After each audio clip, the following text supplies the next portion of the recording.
Justice Watchers, before we begin, I want to make this absolutely clear. The following broadcast contains public domain courtroom footage, commentary, and legal analysis. This content is presented under the Fair Use Doctrine as defined by 17 U.S.C. 107 and is protected by multiple Supreme Court rulings, which you see below. This stream is transformative, educational, and journalistic in nature. It includes original commentary, trial breakdowns, legal interpretation, and critical analysis, not raw redistribution. We do not claim ownership over any public domain footage, and all use is strictly within legal bounds. If you're watching this content, you're engaging in a protected, transformative experience, grounded in law, never in speculation. And if anyone has a problem with that, take it up with Campbell, Brady, Miranda, and Irvin. Remember, guys, justice always works better when we watch. So keep watching. See you in the courtroom. Anything from the defense? Yes, sir, Your Honor. Couldn't give you, try to get with Ms. Walker's story to get item number. I couldn't give you the item number, but there's a flash drive that was marked, that was identified to be an exhibit. My understanding that it contains the cell phone extraction from Meagan Jackson's phone. And just confirm, I think the intention is she intends to put it into evidence, Your Honor. That it is complete with incredibly insightful character evidence, pictures of guns, emails going to Meagan Jackson showing pictures of guns. It violates every court order you've made thus far, every ruling. Guns, videos of guns, clients shooting, a client shooting a gun, information about the abuse and neglect case, pictures of dead people's bodies, graphic images of my client and others, racist dialogue, pictures of a miscarriage, and any other disturbing thing you can think of. It is the most comprehensive character. It would be like a case study on improper character evidence. And so before, that's not an argument I can make in front of the jury. I want to bring the court's attention. If she moves to introduce that, I'll be objecting under Rule 403. And I can't, I'm still an issue with even attempting to reach the going. All right, State's position. Your Honor, the defense will agree that I can admit excerpts from that extraction report. Then I am happy to introduce that thumb drive as ID only. Because I have had Lieutenant Wells extract portions of that report that are relevant to this case. Okay. Yeah, because it's, I mean, the extraction is quite voluminous. So I can have Lieutenant Wells identify that that is the extraction he did if defense agrees to the different excerpts from the report. Okay. Yes, sir. Your Honor, I think that would be appropriate. Obviously, I would, take a chance to look at what those are, but yeah, that'd be fine. All right. All right, we'll follow that procedure. All right, anything else from the defense before we bring the jury? Yes, sir. Other than just, obviously, I can't wait. I don't know until I see it what the Right. excerpts are, but yes, sir, otherwise, we're good. That's fine. There's got to be a relevancy issue to the case. Yes, sir. All right, let's bring the jury in.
resume the trial of the case, make sure you have your own notepads and no one else's notepads.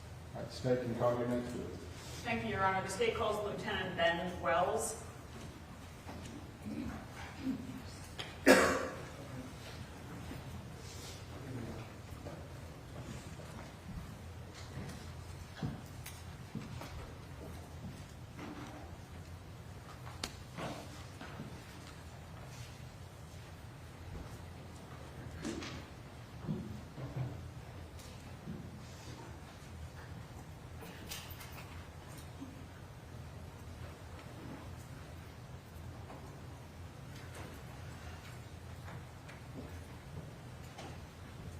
Please raise your right hand and place your left hand on the Bible. Do you solemnly swear or affirm the evidence you're about to give the court in this case be the truth, the whole truth, and nothing but the truth, so help you God? I do. Thank you.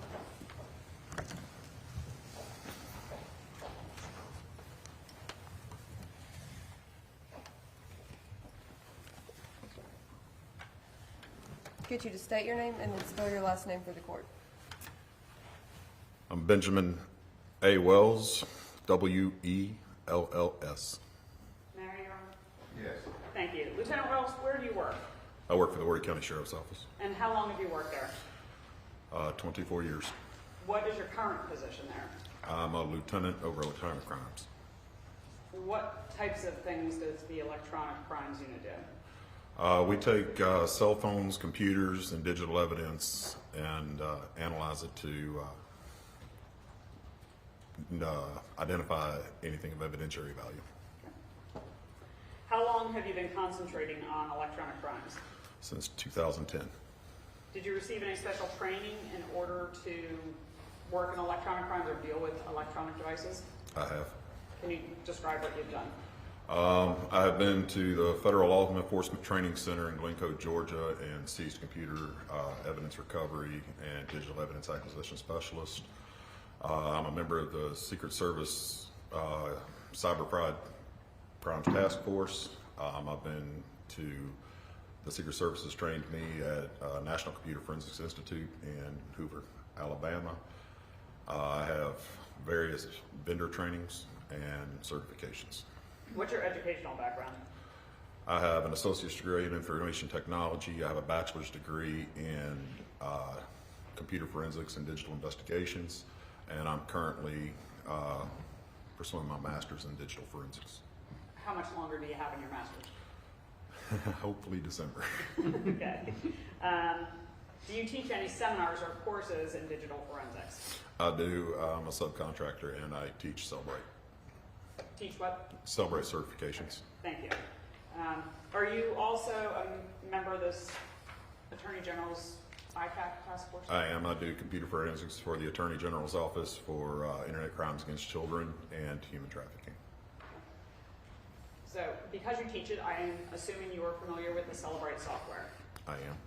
And can you tell us what it is? The software works in a way to forensically pull the evidence or information off of a device and put it in a readable format so it's easier to go through and find stuff. Is that readable format a report, like a Cellbrite report? It is. It's a UFED reader report that we generate with the software. What do you mean UFED reader report? And then is that UFED? It's universal forensic evidence device. It's used for there's two separate programs. There's one for the extraction, and then there's one once the extraction is off the device, it is parsed and analyzed and put into that readable format. Is that readable format searchable by any user? Yes, the Cellbrite reader, Cellbrite's proprietary, which you have to pay for a license, but the reader is a solution for the software to be able to give for free, so you can still go through it and look at the contents of the device. Can you search by, for instance, a keyword or look for a photo? Yeah, there's lots of different search criteria. You can search through words, hash values, and different other categories, and many different Has Celebrite been accepted as a forensic tool in courts across the country? It has. Are you, and again, you teach it, so I'm assuming that you've been trained in Celebrite. I have. Okay. How long specifically have you been using it? I've been using Celebrite close to 13 years, 14 years. And you mentioned that you have certain vendor certifications. Do you have any certifications from Celebrite? I do. Can you tell us what they are? I have a CCO, which is a certified Celebrite operator, certified Celebrite physical analyst. I'm a CASA, which is a advanced Celebrite course for parsing and analyzation. And I also have what's called the CCME. I'm a certified Celebrite mobile examiner, which is the highest certification that you can get within the company. What is required to obtain those certifications? You have to take the classes and pass a graded test. Are you also familiar with a tool called Gregory? I am. And what is that? Gregory is another extraction tool. It is used to get the data from the device, the same as Celebrite. Have you been trained on using that tool? I have. And have you received any certifications in that? Yes, I have the Gregory certified operator. Approximately how many electronic devices have you examined using either Celebrite and or Gregory? I would venture into the thousands. Okay.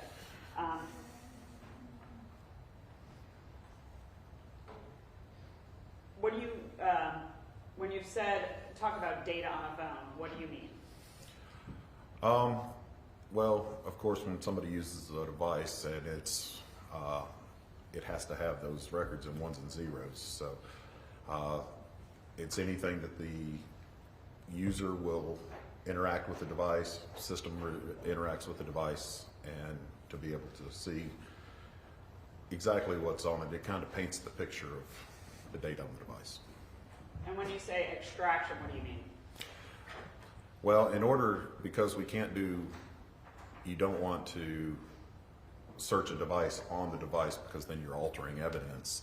What we do is we forensically acquire that copy in order so we can manipulate and work with that, and then we validate it and verify it against them. Well, when you say manipulated, are you changing, does the extraction, are you changing any data in the extraction? No, that was actually a very poor choice of words, but it's not manipulated, but it's to be able to go through it and, be able to see the different categories and see what is exactly there. Have you ever been qualified as an expert in the field of digital forensics in South Carolina? I have. Approximately how many times?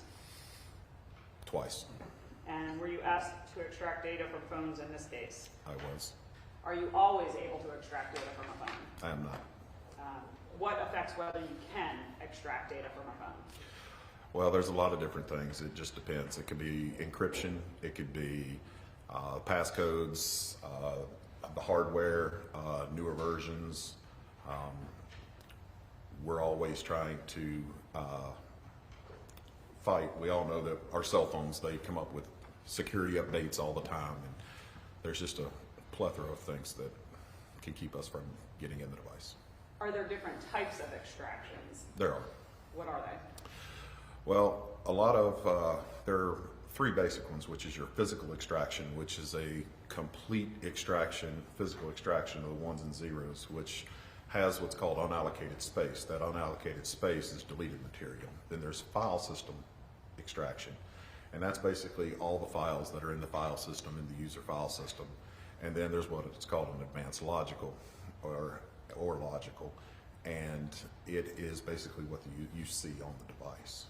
Now, when you talk about unallocated space for deleted items, does that unallocated, and I may not be using the right terminology, but does that unallocated space ever get written over so it would be potentially you would be losing deleted advice? In a physical, Deleted yes, in a information? physical extraction, yes. Your Honor, at this time I would offer Lieutenant Wells as an expert in digital forensics. All right, any challenges or questions? Yes, sir, a few questions. So, It's my understanding, I kind of get a feel for this. Which kind of extraction did y'all do? Physical or logical? What was the? Whatever we can get. Which extraction did you do? Which type? The category? It depends on which device we're talking about. Okay. Which devices did you extract in this case? Objection, Your Honor. I haven't even gotten to the extractions in this case. This is just about whether or not Lieutenant Wells is an expert. All right.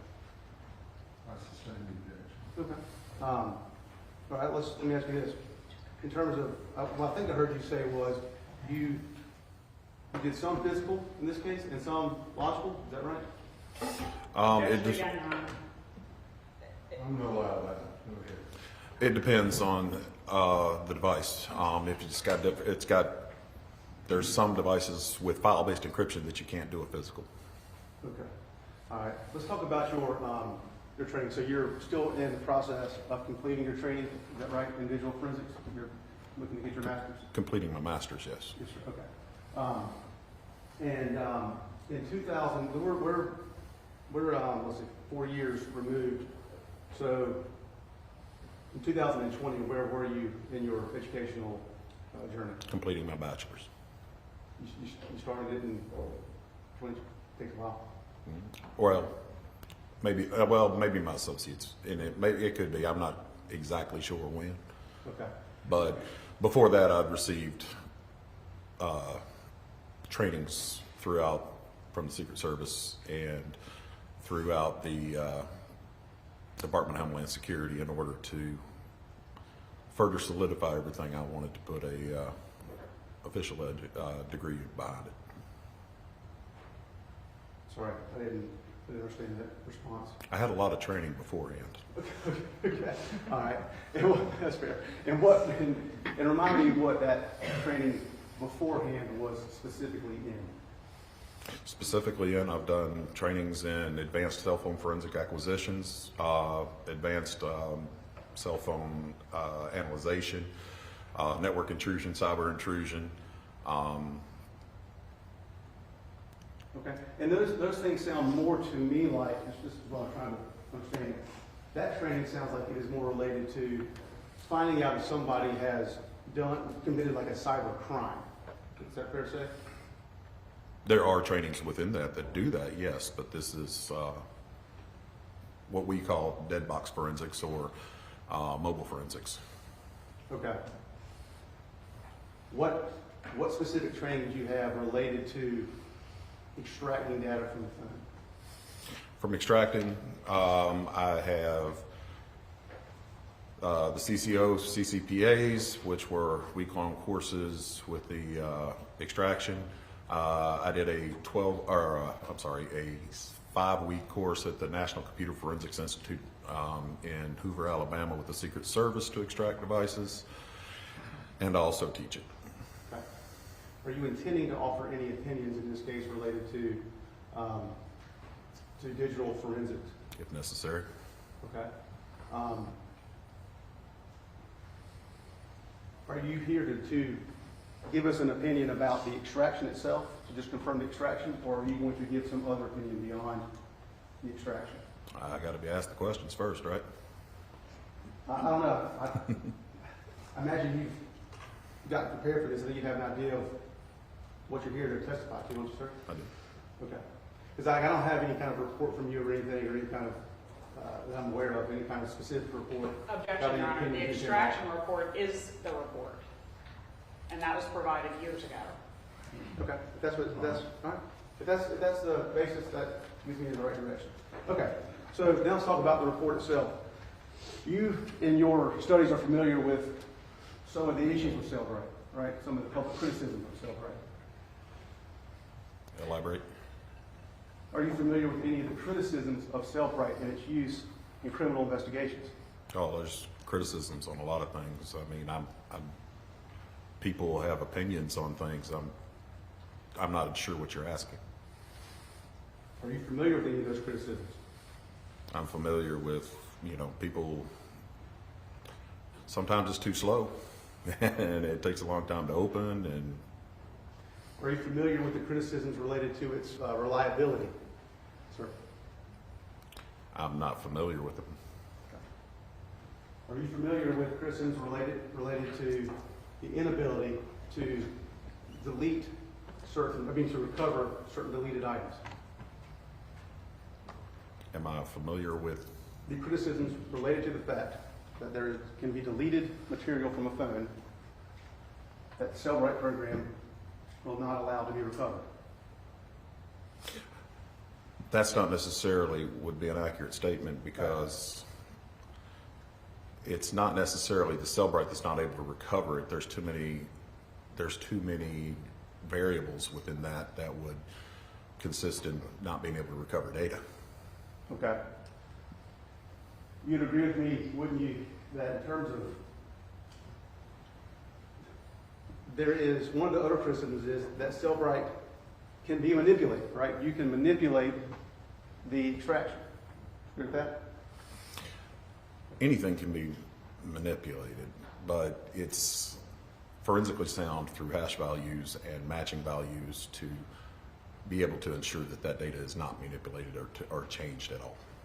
So when a piece of evidence gets into a digital forensics expert's hands, they have an opportunity, they could manipulate that evidence before it's extracted. I mean, it would take a lot of, it would be extremely geekified and able to do it. Okay. But I mean, an expert would have that geekified intelligence. Possible, but not probable. Okay. Okay. All right. How about this cross-validation? Did you do anything in this case to cross-validate the extractions that you performed? I did. I validated the information by going into databases and looking at the actual information and being able to look in other softwares too.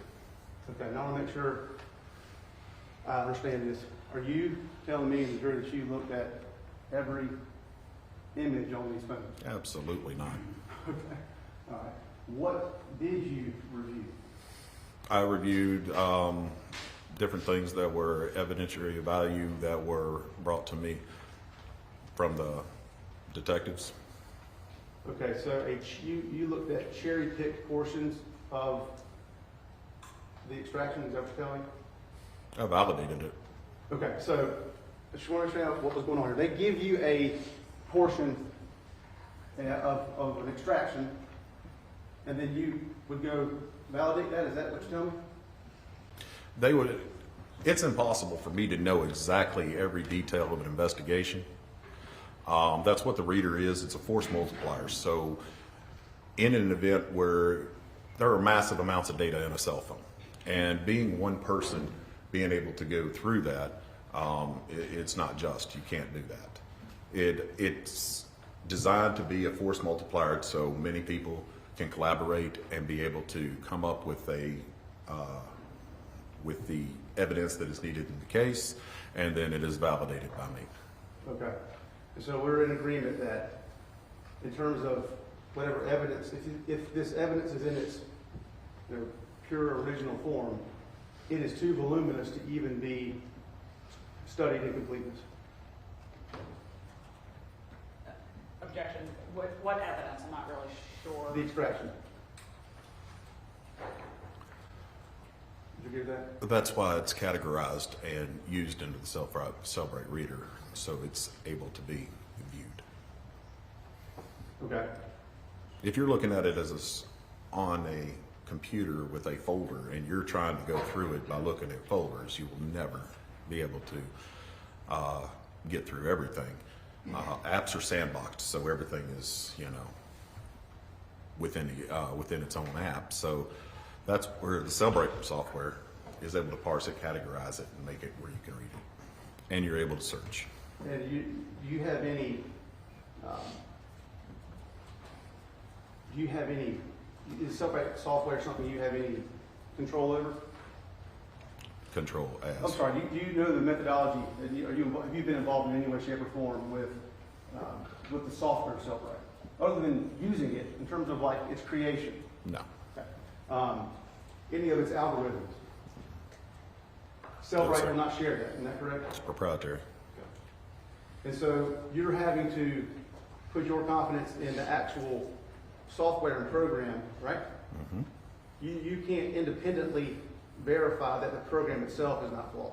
That's not true. Okay, that's not true? I'm asking. Yeah, you can go I can validate the information. You can use, I can go into the databases and make sure that it's reporting the correct information. Okay. But you can't validate the software itself, right? That is validating that the software is doing what it's supposed to do. Okay. Well, the software gives you a product, right? An extraction. Mm-hmm. Okay. How can you validate it? I can look at the device. Sorry? You can look at the device, but I mean, it's large, yeah. Okay. So it is extremely difficult, would you agree, to cross-validate the device? No. You can cross-validate it in small portions. Is that what you're telling me? No, I can generate a hash for the entire extraction. And that's what Cellbrite does, is it'll generate. Objection, Your Honor. I'd like him to allow the witness to answer the question. He was, I believe Lieutenant Wells was still All talking. right, finish your answer. Well, hash values are a fingerprint. What this does, it's an algorithm. There's certain ones, MD5, SHA-1, SHA-256, and these are basically fingerprints of the entire extraction. And they are generated, and as long as they are any type of manipulation, any type of change whatsoever to that, will completely change the hash value of the extraction. So that's how we ensure that evidence hasn't been manipulated, and that what we're working with is correct. Okay. But the body that might be potentially manipulating it, the agency or the department, is you guys are the ones who extracted this. I mean, this wasn't sent to a third party to verify the extraction. You were doing it in-house, correct? I don't understand what you mean, third party. Yeah, Technically, I am a third party. I mean, I'm with the sheriff's office. This was a county police investigation. Okay. So I'm not saying you're not SLED, right? Like, DNA samples, we send those over to SLED. Is that Correct. okay? Now, you've been qualified how many times? Twice so far. Okay. And what were you qualified as in those two cases? I was qualified as an expert in digital forensics, and I was qualified as digital extractions. I think it was a digital extractions. Okay. And so those are two different subsets of qualifications that they're still. The digital extraction would be part of digital forensics. So the first time I was qualified would have been digital extractions, and then the digital forensics encompasses all of that. Okay. Let me just make sure I understand. Digital extractions and digital forensics, which one's the big umbrella? Forensics. Forensics, okay. And you've been qualified as an expert in digital forensics one time?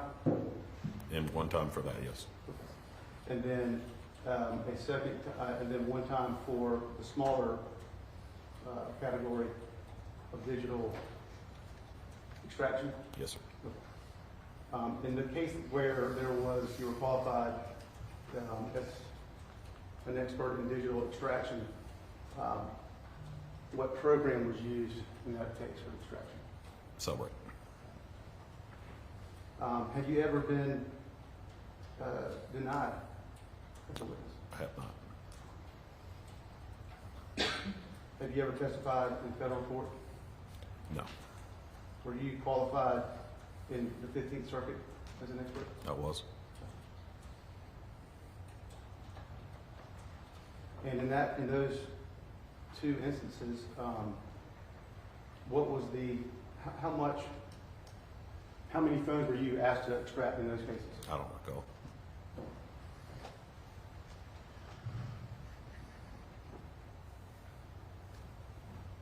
Your Honor, I believe, based on written experience, I would remove strikes witness as an expert.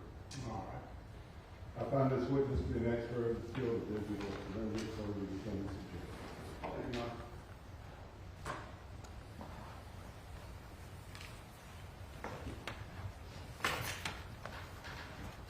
Did you extract data from at least one device in this case? Yes, ma'am. Okay. Was that, well, actually, let me just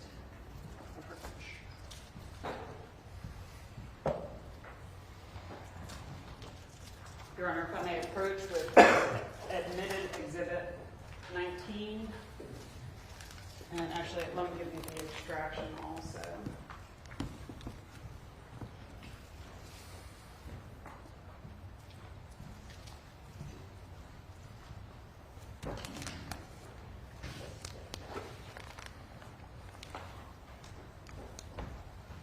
Approaching with State's Exhibit 92, which I would ask be marked for identification. Admitted for identification.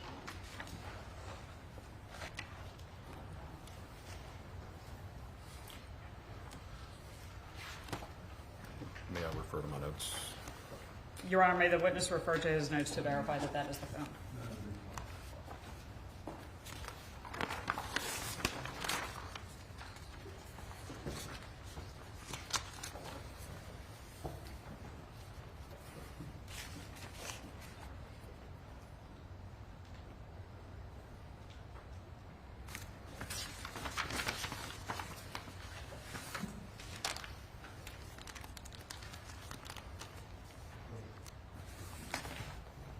Yes, this is the phone.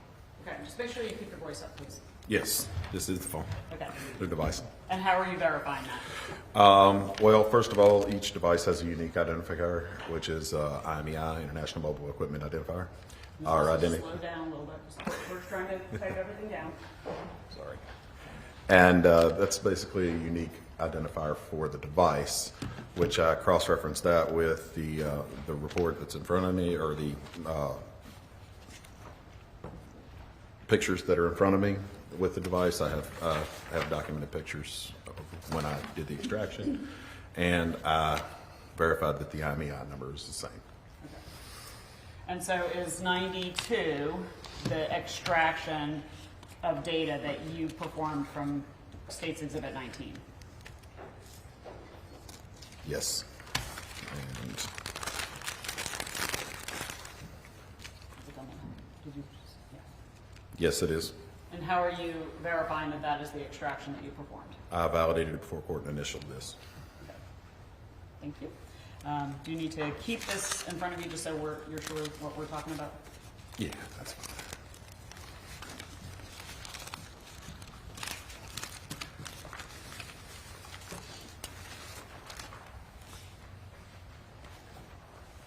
Is there a phone number associated with that phone? Yes, ma'am, there is. 1-513-252-4742. Okay. So the area code is 513. You put the one in front of it. Yes. Okay. Are there any unique personal identifiers associated with the phone? So not the IMEI, but other identifiers. The owner's name is Mouse, and I believe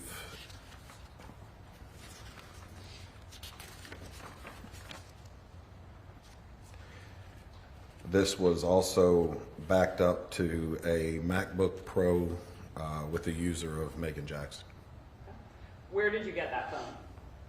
It was given to me by Horry County Evidence. Did they also give you the password to the phone? Yes, they did. Were you able to extract data from the phone? Well, obviously you were able to extract data because you've identified that already. When you performed the extraction, did you add, change, or delete any information? I did not. What did you do once you performed that extraction? Once I performed the extraction, I took the extraction and I parsed the data in the physical analyzer, which is the program to categorize it to make it more easy to search. Did you then provide that to the solicitor's office for disclosure and discovery? I did. Were you asked, I'm going to jump ahead 1 second. Were you asked to examine that extraction and another extraction for specific content? I was. Was that other extraction that you were asked to review done by Sergeant Marcus? Yes, one of them was.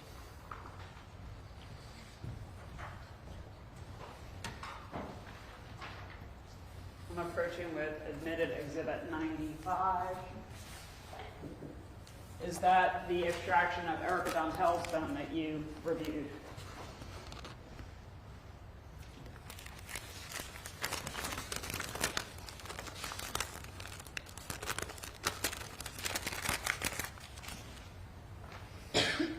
It is. How are you recognizing it? I recognized my signature or initials on the jump drive before or after I reviewed the content.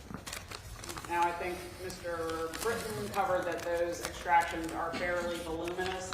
So, for the items that you were asked to examine, did you prepare excerpts of those voluminous reports? Yes, I did. So, were you asked to examine, let's start with Exhibit 95, the extraction from Erica Dontel's phone. Were you asked to examine that extraction for any information on her phone of someone trying to expose the affair between the defendant and Christopher Dontel? I was. Did you find any? I did. And before I get to your first excerpt, does Celebrite categorize data in much the same manner as your actual phone? So it would separate, say, photos, calls, messages? It does.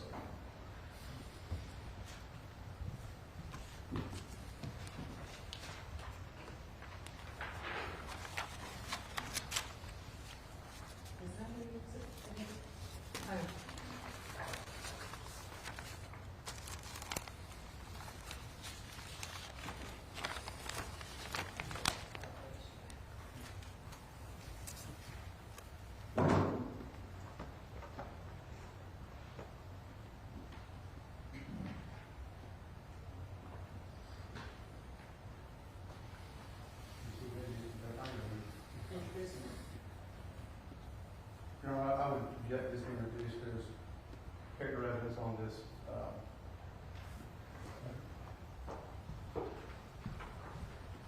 Where is this identified? Exhibit 98, Your Honor, is an excerpt of an already admitted extraction.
approach Lieutenant Wells.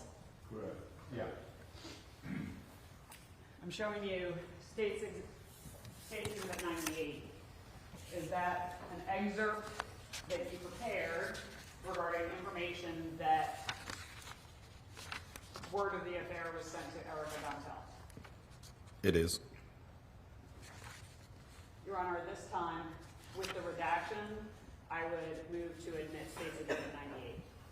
All right, State's Exhibit 98 admitted into evidence over defendant's objection, subject to the redactions directed by. Yes, and I've redacted the physical copy. I'm just waiting on redaction of the digital copy. That's fine. And what part of the phone did you find that evidence? This was located in the MMS SMS database. What's that for those of us who don't speak that language? Everything has to be, information is stored in databases, so it's accessible by the applications. And this is where a database is a large Excel spreadsheet, essentially. And it's separated into columns and rows. And this is where it stores that information on the back end to where the application or the device can show it to you the way you see it. I'm sorry.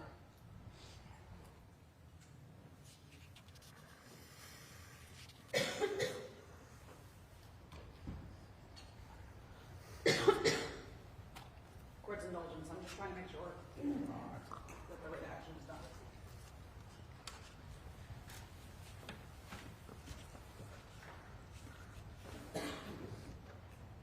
Okay.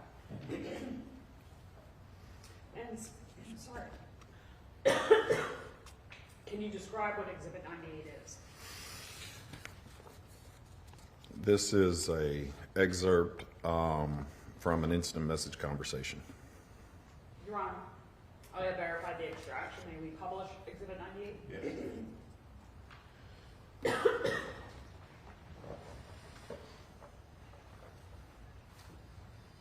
And so, what, are you able to tell what program was used to send these messages? From the party, the from party, it's registering as contact@textforfree.net. Are you familiar with Text for Free? I am. Can you describe to the jury what it is? Text for Free is it's a texting application that you can use if you don't have cellular service.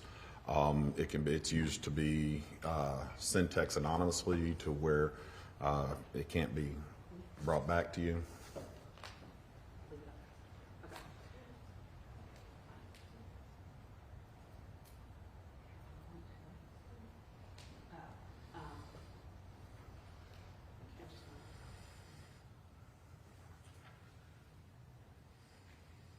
Okay, you want to zoom in on the first one. Does that show when the first text was received?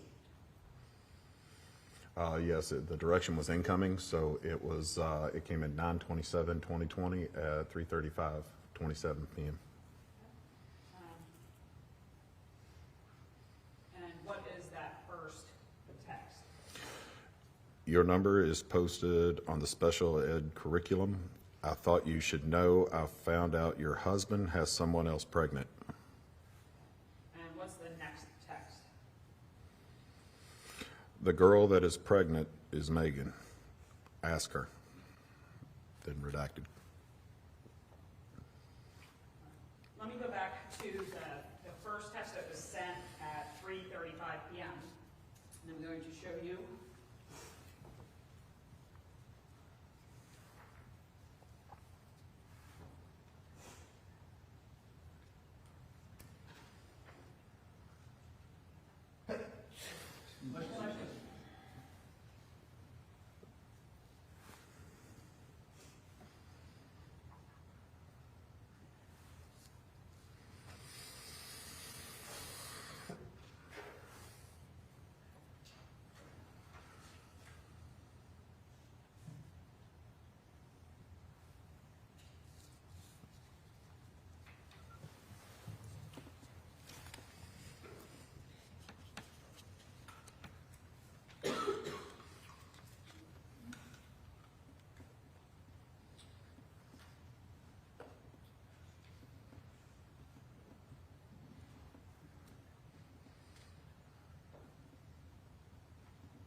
State's Exhibit 156. Is that an excerpt of the extraction from Erica Donatel's phone showing a reaction to the first text for free message?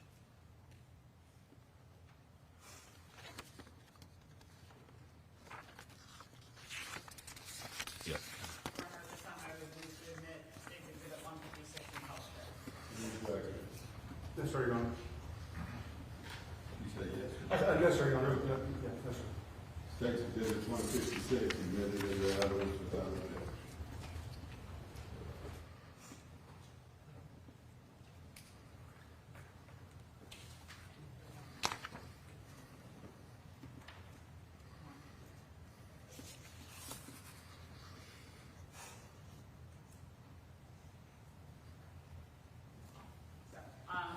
So, and this again was from Erica Donatel's phone. Yes, ma'am. Is there a date and time stamp for that first text message? This needs to move as fast as possible. We have an emergency.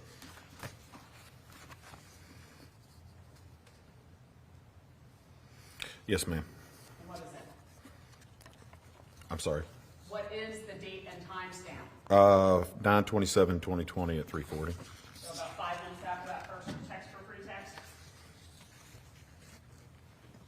That's correct. Okay. Can you go back to exhibit review?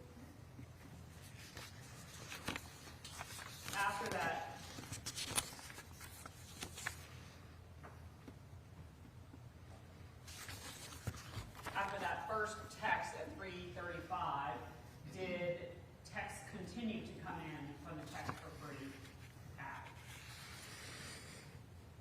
After the 3:35, yes. When was the next one?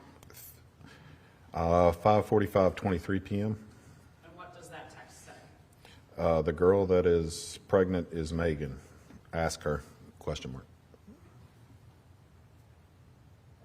When did the next text come in? The next text would have been at 7:25 on 9/27. And what does that say?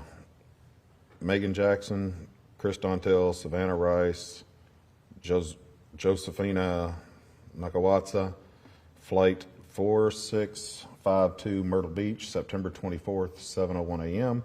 Flight 1944, Jacksonville, 10. What was the next text? Next one's 7:25 on 9/27. Ask her neighbors how often his. It's cut off on this one. And why would the text message be cut off like that? Why weren't you able to recover the whole thing? Well, this is in a timeline, so it would have cut it off. It could have. There's a lot of different reasons that it couldn't have pulled it. What's the next text?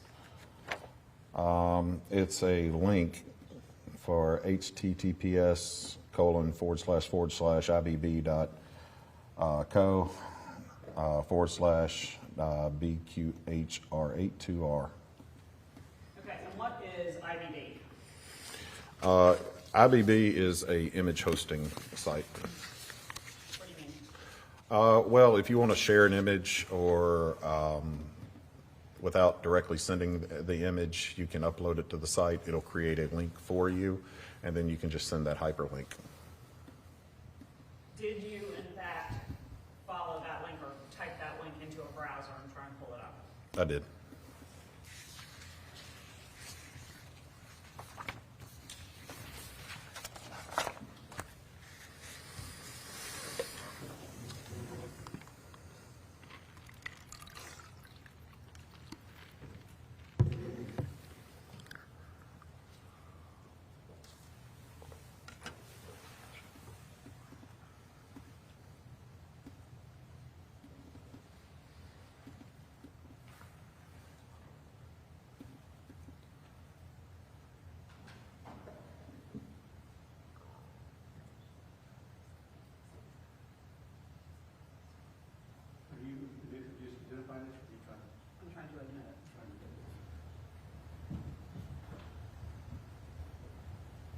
having a hard time reading it. It's just difficult for me to see the print's very small.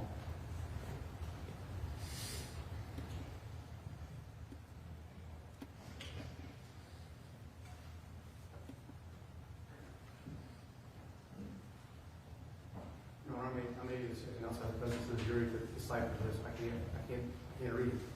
Give a. Let me see it.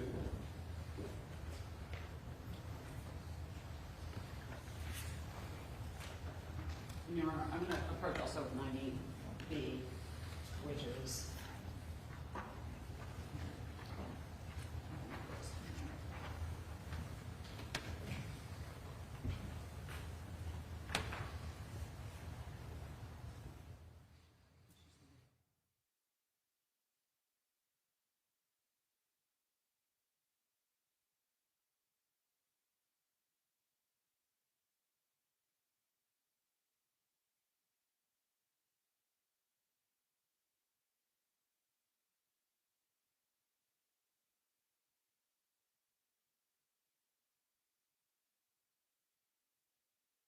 Address the matter of law, so I'm going to excuse back to the jury room, leave the notepad in the jury box, and not discuss it.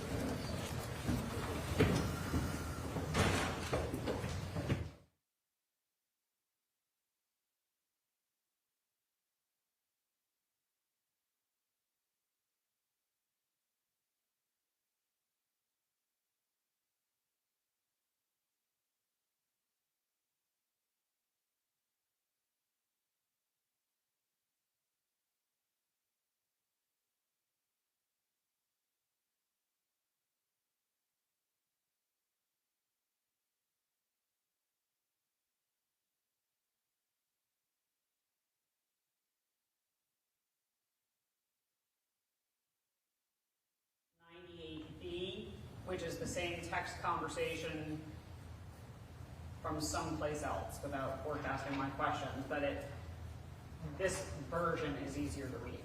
Okay, all right, that's the thing, this is so small. Right, but this is from the website. This is from the website, so we can't control the quality. 98A is from the IMGDD website, so that's how it pulls up. We have no control over the clarity of that. But I mean, if I can't read it, how can the jury read it?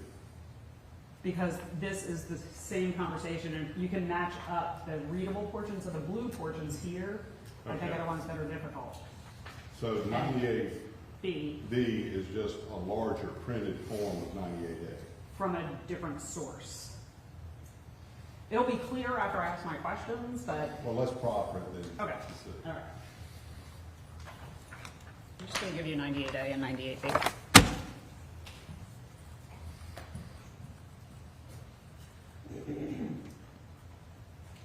All right, so is 98A the image that you accessed using that IDD link? It is.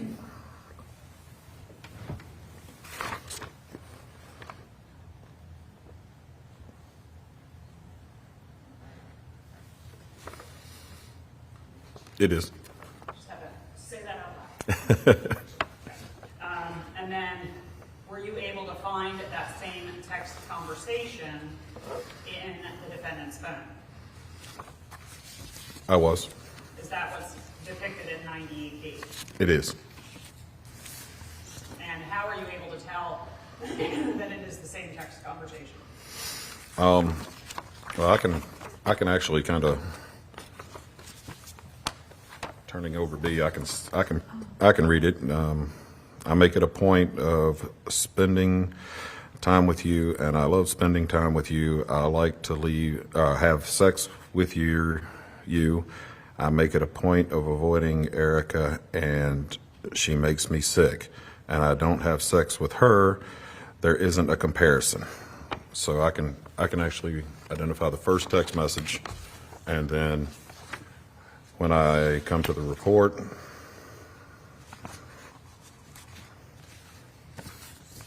And Your Honor, if I may, can we pull up the digital version of 98A? Ms. Waller has it on her computer, and it appears more legible than the printed version. Well, I mean, how do I know that that's? that. I mean, 98A, I'm looking at it, and I can see the first thing, the dark blue, Right. that's printed in light blue, I can't. Well, you'll be able to tell, Your Honor, we'd be able to, Hold for a second. You're gonna have, I mean, I don't have any problem with the way, with the proper testimony. I understand now. The only problem I would have with proper testimony is I don't really understand, and maybe it's just me, where he is claiming that message, whatever he was just reading involved sex, where it came from. Because that sounds like it's not part of the extraction, which is what he was qualified to testify about. Well, I understand the second one, 98B, came off the first vote. Right, Okay, so- that's fine. That's I didn't mean to interrupt you, Your Honor. Right. So, Exhibit 98 was the text for free texts that were sent to Erica Dontel. One of those texts contained an IDB link. So, in order to show that that text conversation existed in the defendant's phone, Lieutenant Wells just typed in that link, like anyone can do. Like, this is what you would get if you typed in that link. And it pulled up that photo of the text conversation. Then he looked for that text conversation on the defendant's phone.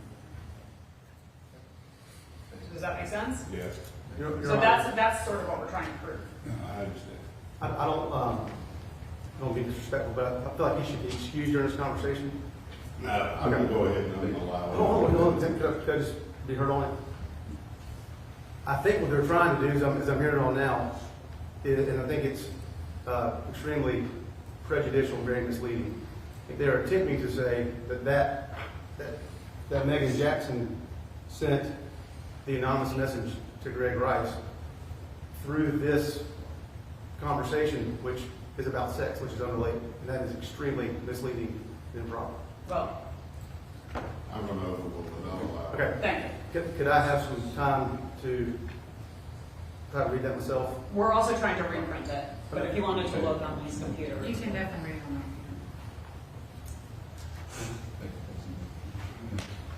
on And John, just while I'm having a chance here, as we're in the break, this isn't anything, in terms of a confrontation clause issue, this is not a position, nowhere in their report have we ever been provided any kind of summary or conclusion or idea that that was sent by Meagan Jackson, that the anonymous message was the machination of Meagan Jackson.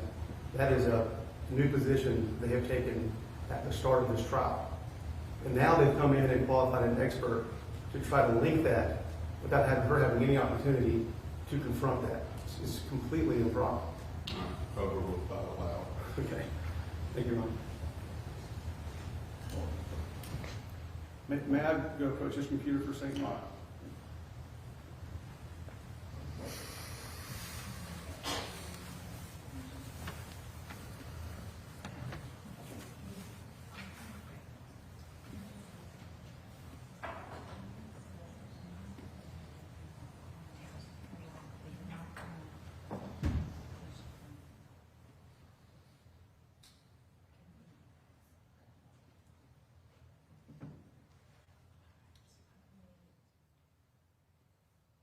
We need to take a break or anything before we bring the jury back in. Yes, sir.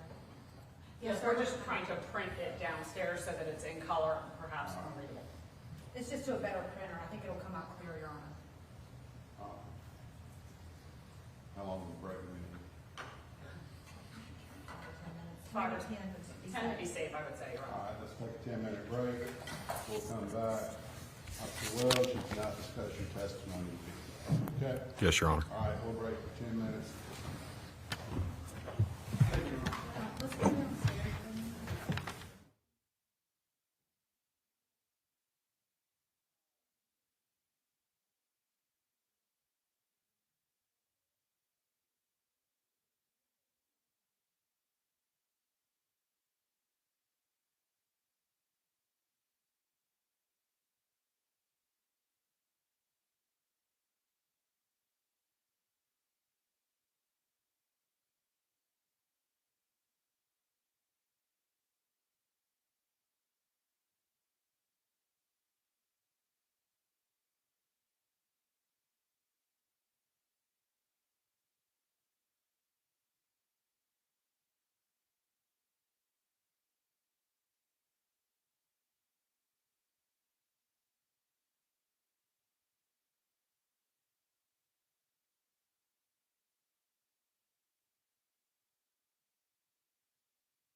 anything from the state before we bring the jury in? No, Your Honor, other than we have put 98, 98A, and 98B on a flash drive. I've given a duplicate to the defense because it's easier to read on there, so this one will be for the jury. All right. Anything from the defense before we bring the jury in? That's right, Your Honor. All right, let's bring the jury in. Do we need to attend some of that? Do you have one or? Okay. Yeah, otherwise I can learn this afternoon.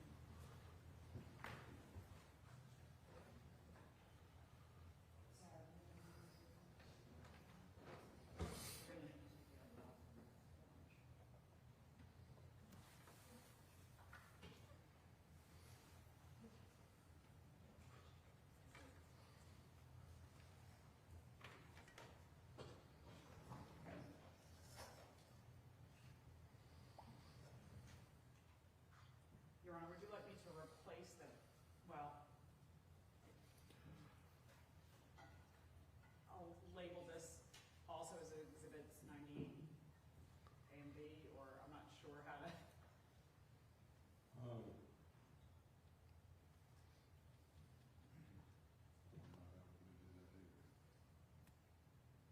Well, I mean, I guess we can figure that out later because we'll be projecting the digital version, which I think is more clear, and that's what's on here.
And then I want to apologize for keeping you in the jury room for so long, but we did have some matters we needed to address. All right, State can continue with your direct examination. okay, can we bring up 98 again?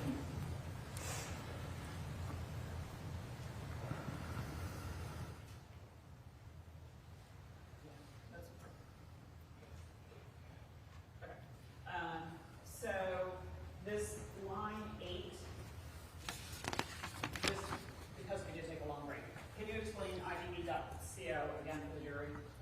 IBB.co, it's imgbd.com. It's Slow down a little bit. it's a web hosting for images. You can upload an image. It'll create a link to be able to share it. Do you know whether those links are ever duplicated? In other words, would two, okay, you're answering. So there would not be, say someone uploaded BQHR82R, and then do they have the ability to take it down? Yes, they can. I believe it can be taken down. And then if someone else uploaded an image, would that file name ever be reused? No. So looking at line 8, did you go to that link, 8ibb.co, with that file name? I did. Okay. And is that what's depicted in 98A in front of you? It is. Your Honor, I would ask that 98A be admitted. All right, who's judge? Yes, sir, Your Honor. State exhibit 98A, admitted into evidence without objection. And may it be published, Your Honor. All right. Thank you.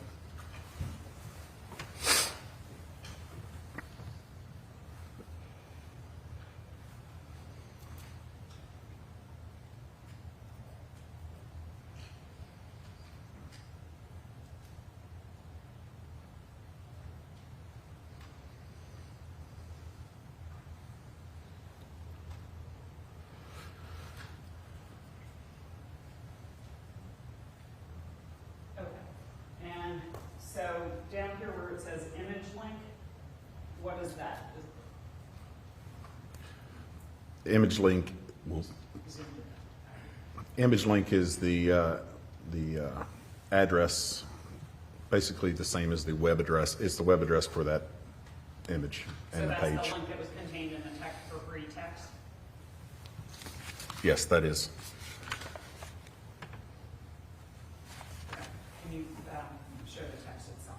And then zoom in a little bit.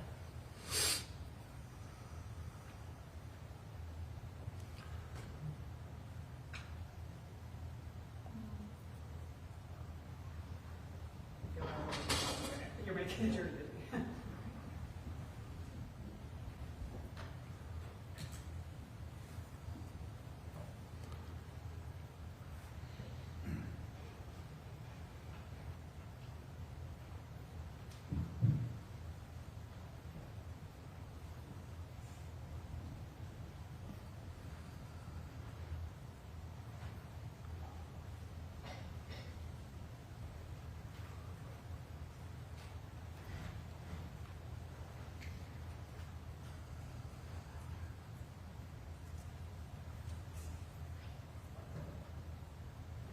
Were you able to find this same text conversation on the defendant's phone? I was. Is that what's depicted in 98B that you should have in front of you? It is. And Your Honor, at this time I'd ask that 98B be admitted and published. We object. Yes, sir, Your Honor. 98B, State Exhibit 98B is admitted in evidence without objection.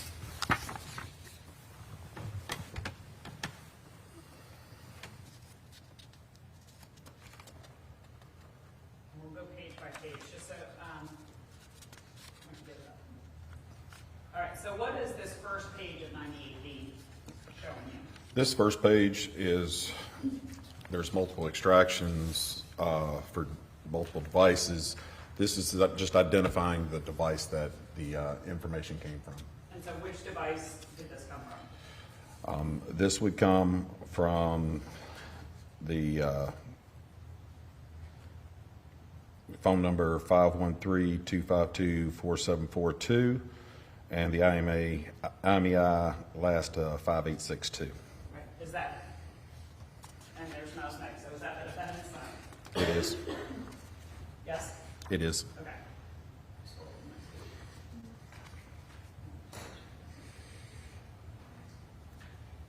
And, okay, yeah, just the first couple holes. So, and is this, are you able to print out text conversations sort of in different formats from Celebrate? So like this is, I always call it the bubbles, Yeah. because I like the bubbles better. Yes, ma'am. Okay. And did you compare this text conversation in 98B with the one in 98A? I did. And they appear to be the same? They are. And what is the date of this text conversation? 9/15/2020.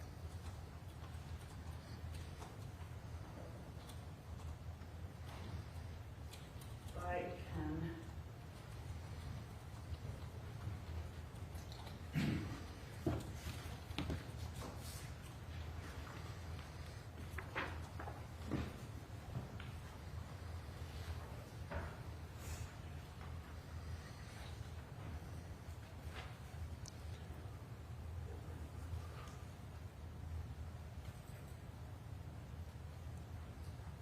That's just a thing which extractions on, so that this is what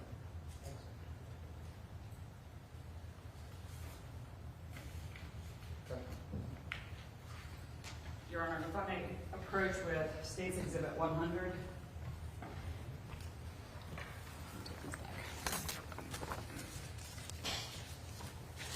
Did you look through the extraction from the defendant's phone to see if there was any, I'll call it IBB or IMGBB activity on her phone? I did. Did you see any evidence of such activity on her phone? I did. Is that what's depicted in Exhibit 100? It is. Is that an excerpt from the full extraction? It is. Your Honor, I'd ask that Exhibit 100 be admitted. Any objection? No, sir, Your Honor. All right, states Exhibit 100 admitted into evidence without objection. May it be published, Your Honor. Yes.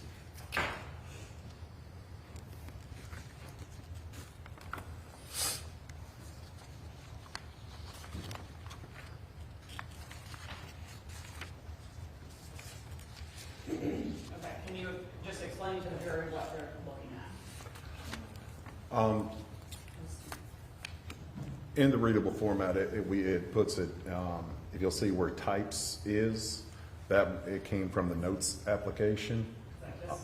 And I'm sorry? I was just showing, because some jurors are looking over here, so. Oh, I'm sorry.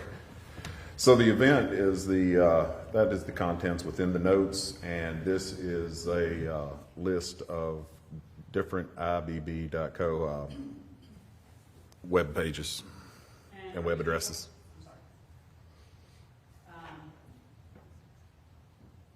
Okay, did you then, does this tell you when that list was created? 9/27/2020, 7/01/56. And what does the modified date and time mean? It's whenever the created date was whenever the actual file was created, but the modified could be when it was changed or deleted. Did you then go to each individual IBD.co link to see what was there? I did. For some indulgence.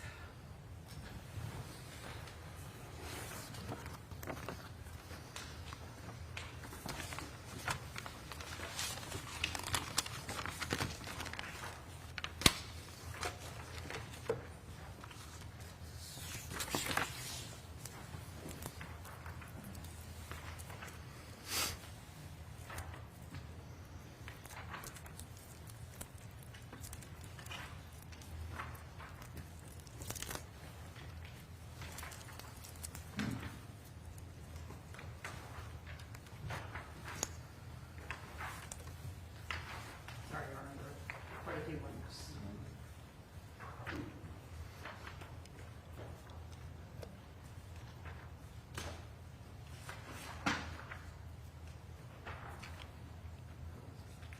When you went to those individual links, did you create exhibits of each link? I did.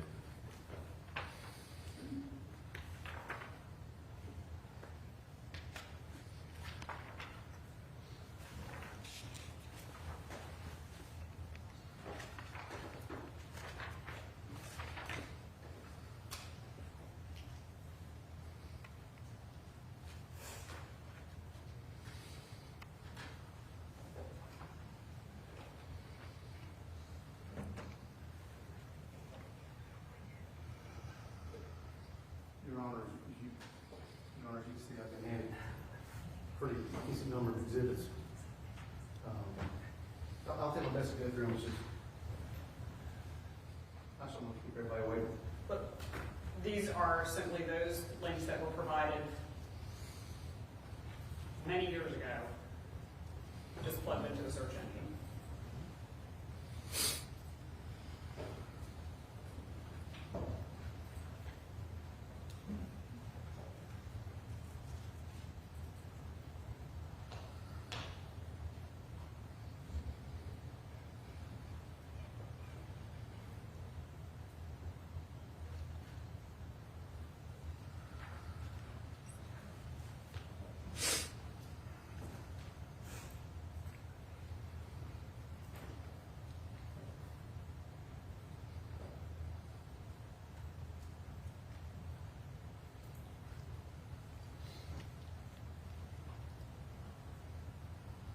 Your Honor, just my initial, without going through each one of these, issue with these is, there's no date on these documents. I don't know what date this is pretending to have been from. How are we identifying those? Your Honor, so that would be 100 A through S, I believe it is. And each exhibit corresponds in order to the IBD.co files that are listed in that notepad.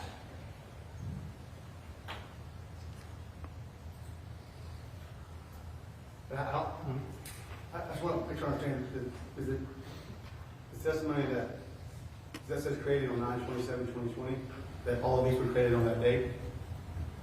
Is that, is anybody, oh, okay, yeah. She's just showing you what she's getting ready to show the witness and have them testify to.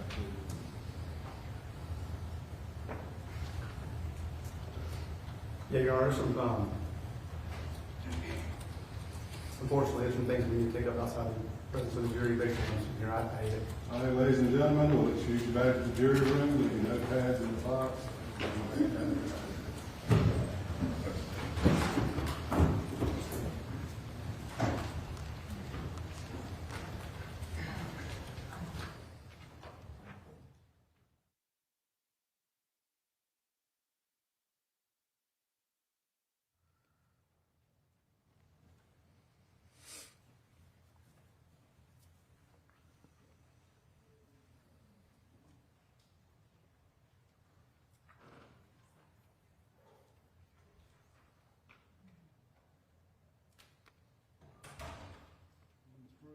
Yes, sir. It appears that from that the testimony is going to be either all created on 9/27. I don't know if that's accurate or not. Two is I'm looking through this. There's some protest stuff in here. For instance, ultrasound images and the way those things are discussed related to abortion. And again, I hadn't gone through them all yet, Judge, just to. We'll go through all of them and let me know what your objections are. Thank you, Your Honor. Just bring me the ones that you object to. Okay, thank you.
may I approach, Your Honor?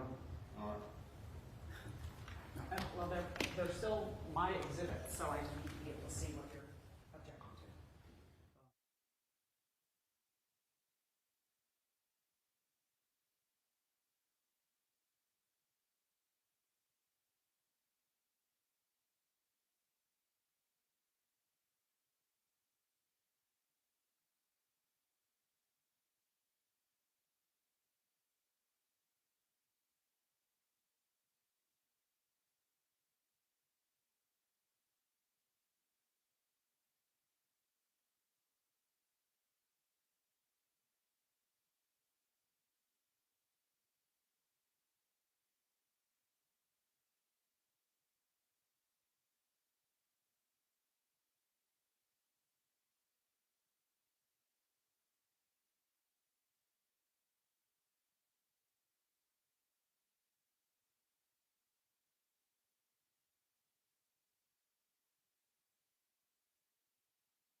S2 are essentially the same images, but retrieved from the defendant's phone. So it's the same images, just showing that these images that were uploaded to IBD, were created on the defendant's phone. All right.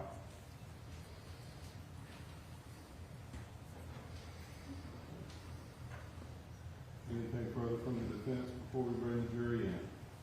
If you want to hear me now on the foundation plan, or is she going to try to lay that? Has she laid the foundation yet, Your She Honor? hasn't laid the foundation yet, no. Just my general objection to it under Rule 403. All right. Anything further from the state before we bring the jury in? No, Your Honor. All right, let's bring the jury in.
Right on the table, so if you get a low connection, and then also the screen is extended, so if it shows up and it looks like it's not showing up on these screens, just turn it to the right. Not that one. Oh, this one up here. Yeah. So, Oh, it's opposite. This ought to be.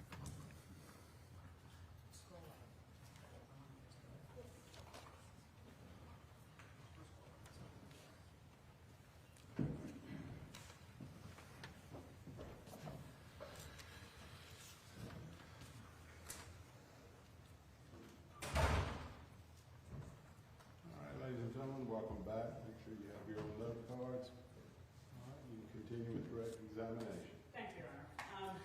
Let me just go back to this. So you went over that this shows that it was created on September 27th, modified on 10/2. First of all, what is the significance of the date of October 2nd in this case? That'd be after the crime. Pardon me? Be after the crime. The date. The day of the crime. And then the modified date and the fact that it's showing deleted and trash, what does that mean?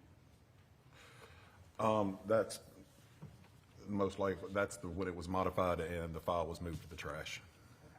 Now, when in the course of your analysis, review of these items, did you go to each individual IBB.co link? I did. Did you create printouts of what you found at each link? I did. If someone went to that link today, in all likelihood, would that image still be there? It will. Your Honor, at this time, I would like to approach with exhibits 100A through 100S. If you can review those, please.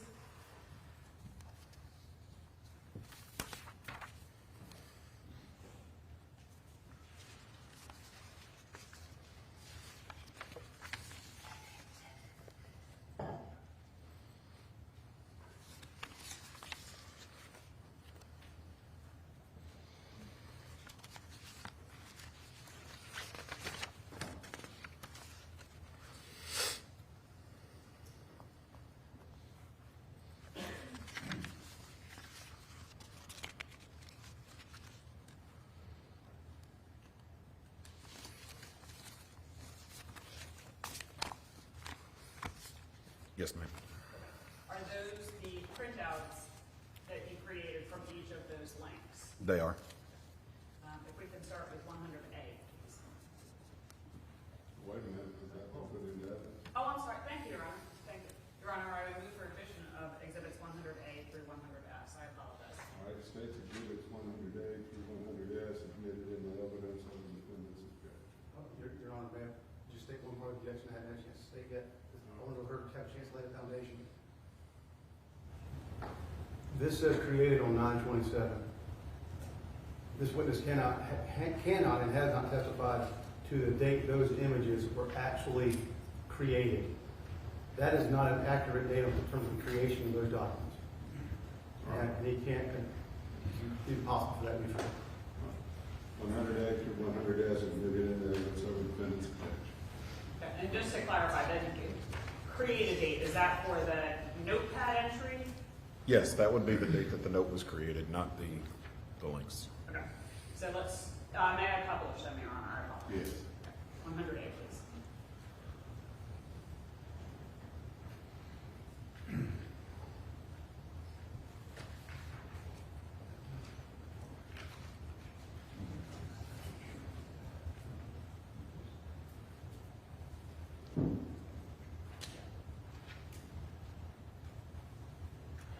Okay. So, can you just explain what we're seeing here, and especially the bottom part, if you need us to scroll down, I guess we can do that. Use my little. And you can use your pointer, Use and my that little pointer. should show up on all the TVs. I think you have to use, yeah, video. Yeah.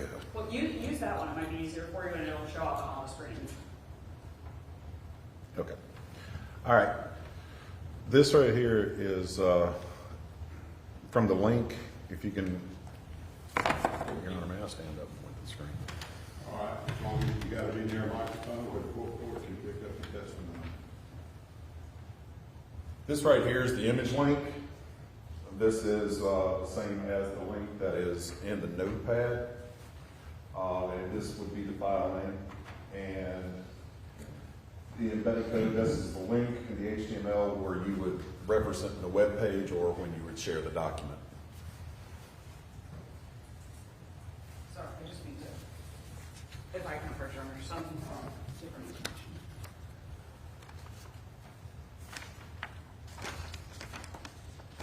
Okay.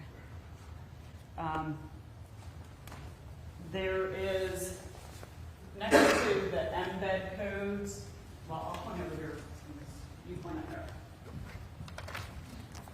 There's something that says about. Does that have the potential to give you more information about that image? It does.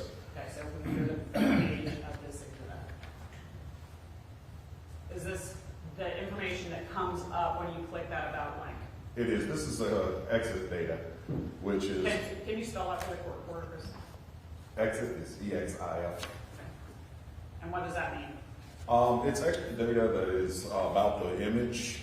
It's basically data about data. It contains things from the date and time of the original, the manufacturer of the camera, GPS coordinate locations. So when you get that information, you can also go back and even tell, even up to the exposures, whether the flash was on, and just a lot of information about the image itself. So for 100A, does it first tell you, let's start with the date and time of the original. The date and time of the original was 9/29/17/01/21. So September 29th at 5:01, sorry, I have to subtract 12. That is correct. Okay. Does this tell you what type of camera took that phone? It does. Excuse me. What kind? The manufacturer was Apple, and it was a model iPhone XS Max. What is the model of the defendant's phone that you extracted? iPhone XS Max. Did you, well, I'll go through all these exhibits first, and then we'll just go through the next set. Where applicable, because you have the hard copies, if there is that extra data, just. I don't mean to interrupt that. I just want to, I go first, so I can see that.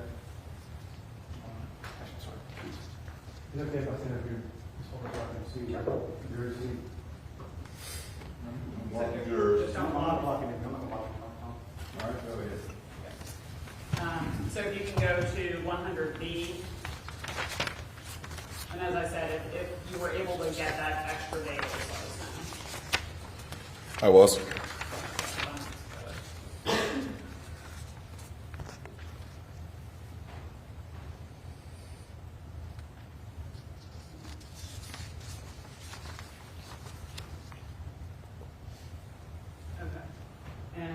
tell us about this image? This image is also one of the the image link was included in the notes. I can also say that it was the manufacturer of the camera that took this picture was an Apple iPhone XS Max, and the date and time of the original is 9/29 at 17:01:27. And if you can just, sorry, can you say September 29th in the time? Otherwise, it's like a whole September. lot of numbers, and I want to make sure we're getting the date and the time separate. September 29th. Okay. Just scroll up to the 30th so they can see. Okay. And that's where you were getting that date created and the camera That is information? correct. Okay. 100C.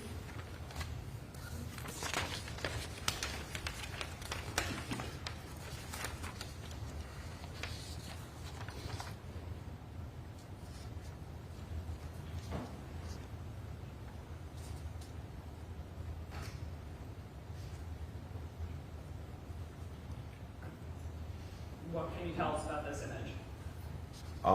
Again, same, this is image link.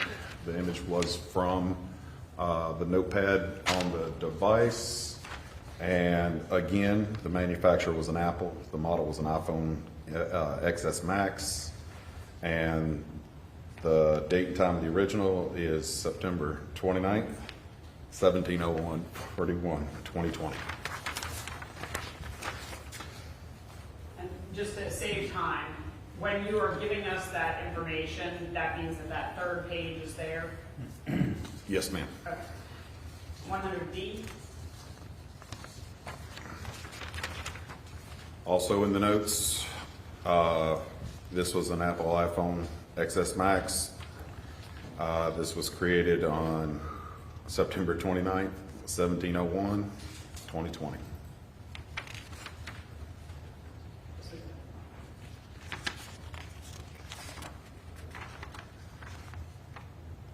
I have a lot of demand. I'm going to ask that you wait until the exhibit goes up first. Sorry.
What can you tell us about this? It's also from the notepad and the link. This was also created with an Apple iPhone XS Max, and it was created on September 29th, 2020 at 17:02. 100F.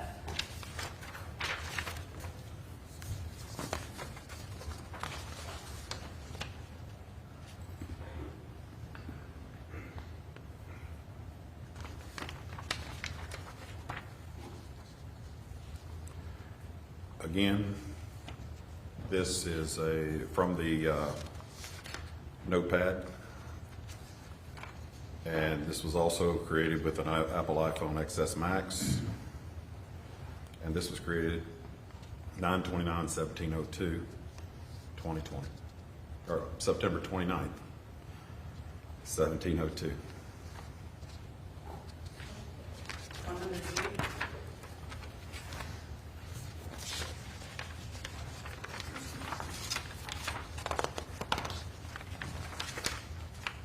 Again, from the notepad, this is an Apple iPhone XS Max.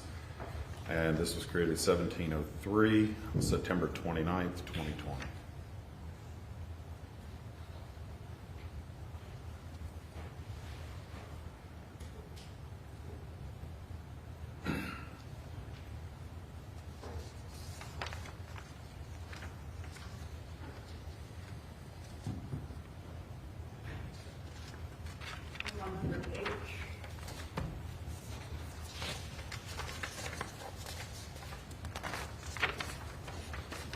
Again, from the notepad, Notes app, Apple iPhone XS Max, created on 1703 on September 29th, 2020.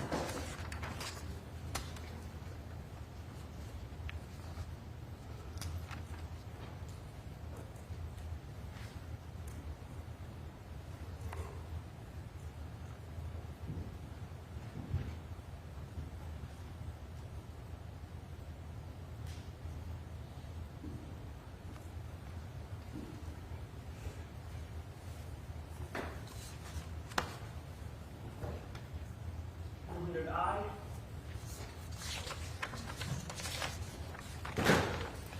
Again, from the Notes app, Russ,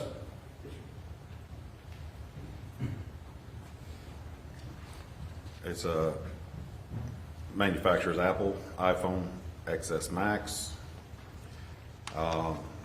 Date and time is September 29th, 2020 at 1703.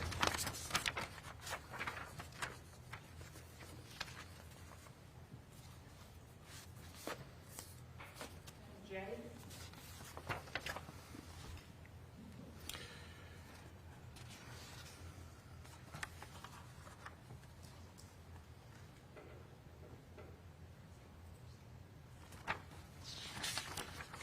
Again, from the Notes app. Again, it was Apple iPhone XS Max, September 29th at 1703, 2020. Okay, let me just pause you for a second. At the top of this photo of a text message, there appears to be a phone number, correct? Yes, ma'am.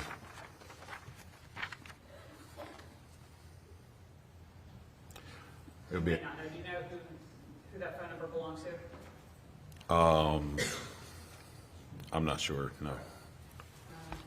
100K.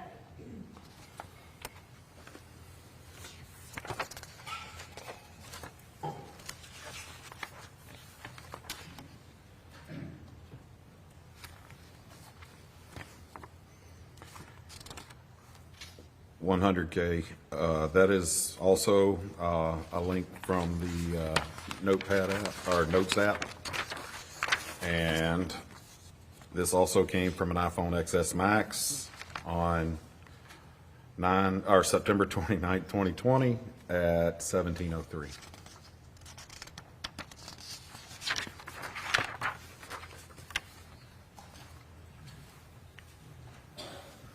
L.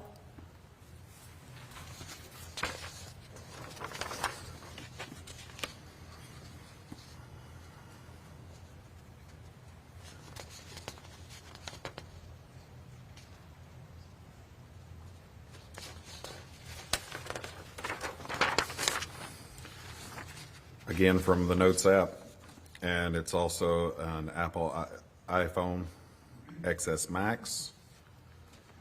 The date and time is September 29th, 2020, 1703.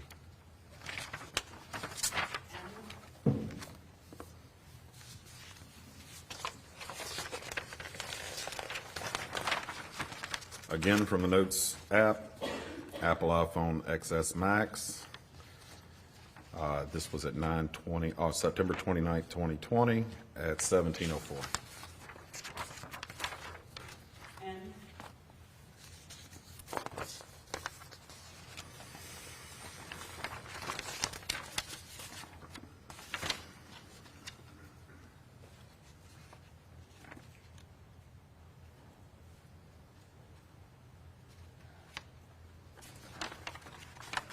again from the notes app. This is also from an Apple iPhone XS Max. This was at 9/29, or September 29th, 2020, at 17:04. So far, pretty much all on the same day around the same time? Yes, ma'am.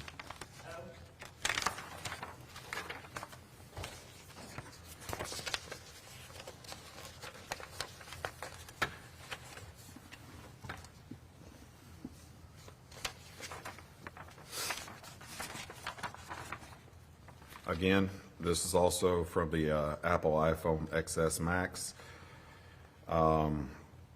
This was September 29th, 2020 at 17:06.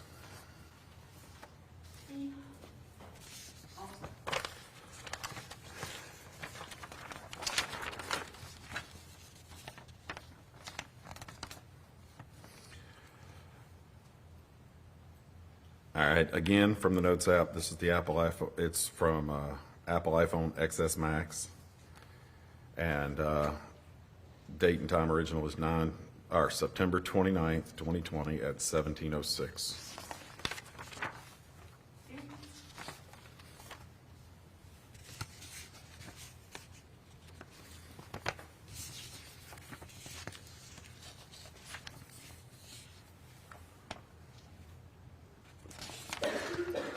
Q is also from the Notes app.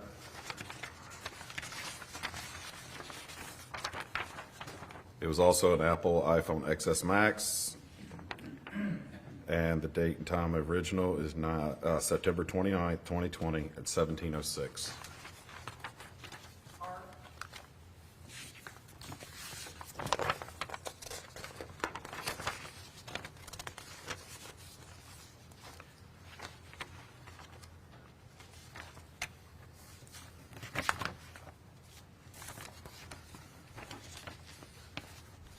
R is also from the Notes app.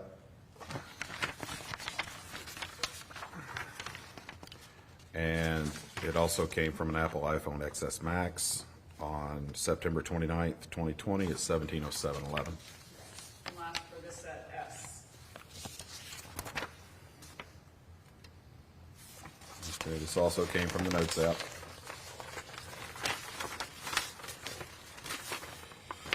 It also came from an Apple iPhone XS Max, date and time September 29th, 2020 at 17:08.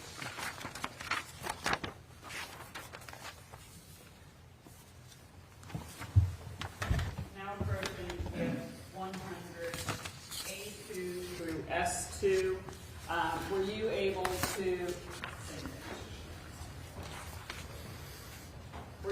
to find each of those images on the defendant's phone, which was an iPhone SX Max? Yes, ma'am. If you could just look through those and tell me if those, I'll do that. Okay. Tell me if those are the excerpts of your, These you need those? go on to you.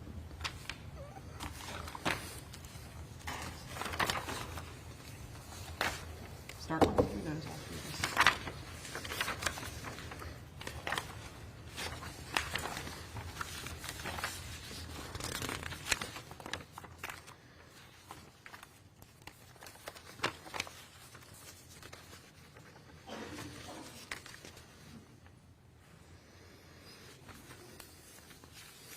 Yes, these are the excerpts from my report.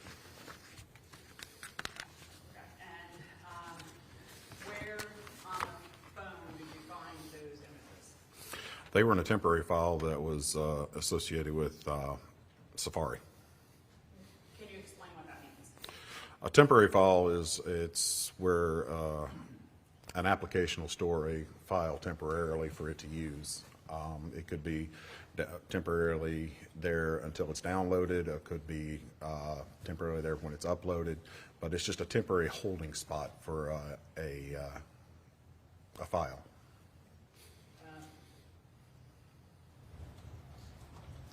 I think we can go through these a little bit more quickly. I'm sorry, actually, Your Honor,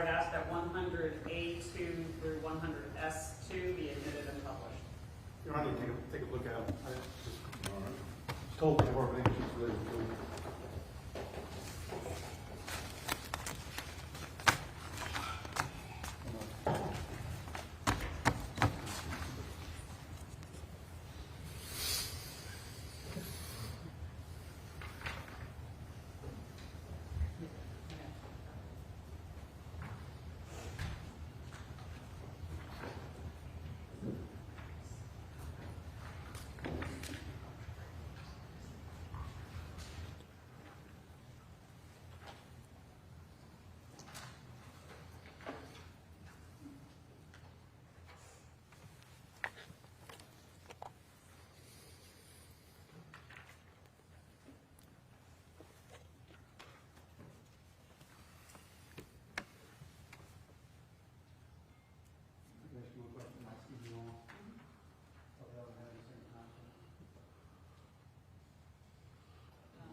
Pretty much around the same time. I mean, that's been probably better to ask about, but I think they're all about the same time.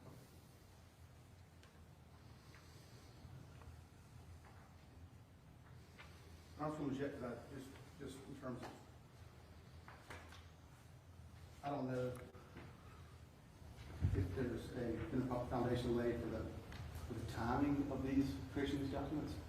So I'll make that objection, Your Honor.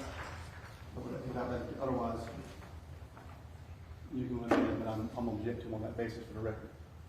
All right. States exhibits 100A2 through 100S2 are admitted into evidence of the defendant's objection. And let me clarify one thing before we go through those. These photos are just the photos from the IBD.co links that were in the notepad, correct? Not from any sort of Correct. communication. Okay, so we'll try and go through this a little bit more quickly. And does each exhibit show when the particular image was created? So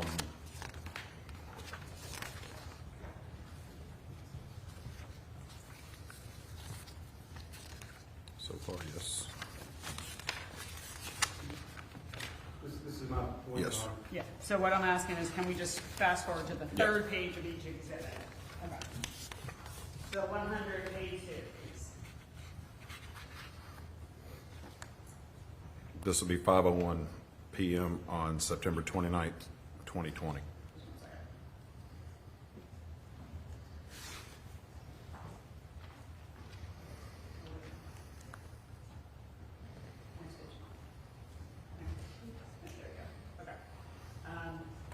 And so can you just describe for the jury sort of like the layout of the screen and where you're finding created? Okay. Right here, under images is where it was, is the timestamp of the capture time. It shows that this right here, this application ID right here, this long 7FE79950. If you will scroll up, please.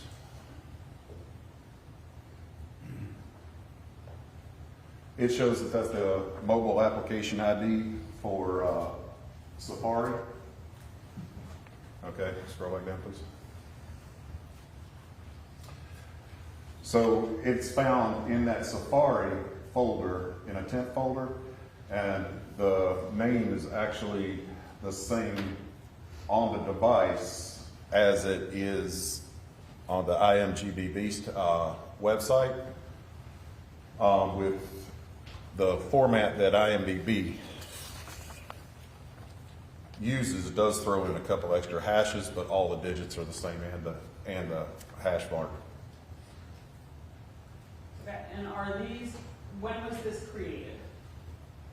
This was created at 9/29/2020 at 17:01. September 29th? September 29th, 17:01. Okay. B2. And if, just to kind of make this more efficient, if there is one where it's not in the temporary files, but I think you said they all were, but if we can just Yes. sort of jump to the created date. Again, This one was in the same temporary folder, and it was created on September 29th, 2020 at 17:01. See?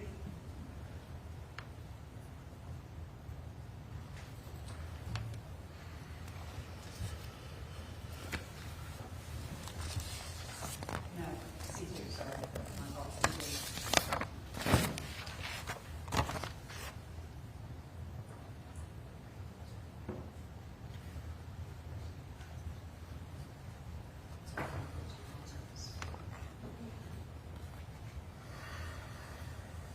When was this created? Again, September 29th, 2020, 17:01, 41. Also stored in the temporary? Also stored in the temporary. The name even is the same as the item BD. B? All right. E2. E2.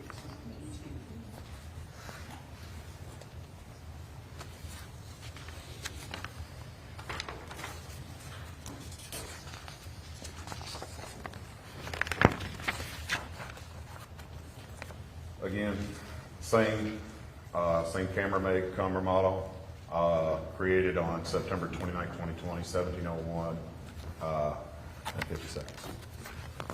E?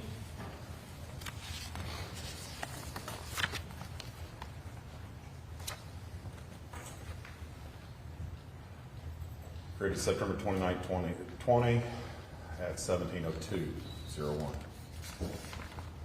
F?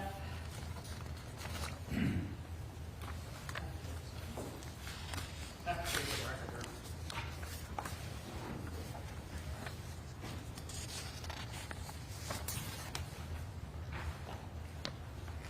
Again, camera make, Apple iPhone XS Max, September 29th, 2020 at 17:02.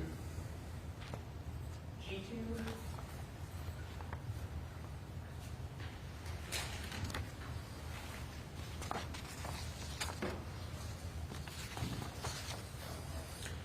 September 29th, 17:03, 2020.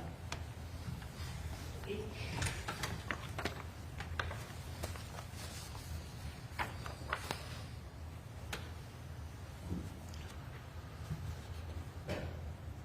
September 29th, 2020 at 17:03.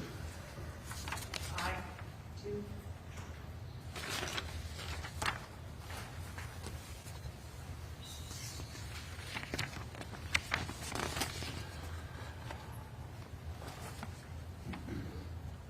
Created on September 29th, 2020 at 17:03:29. J2?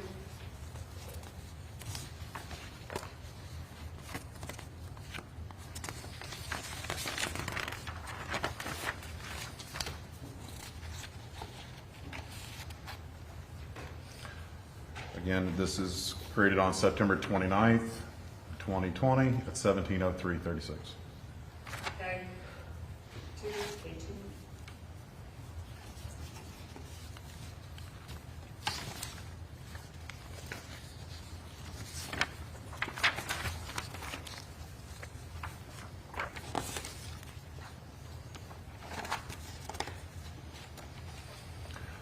September 29th, 2020 at 17:03:46.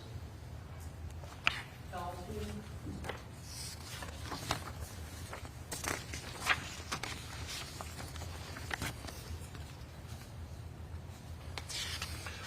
September 29th, 2020 at 17:03:55. N2?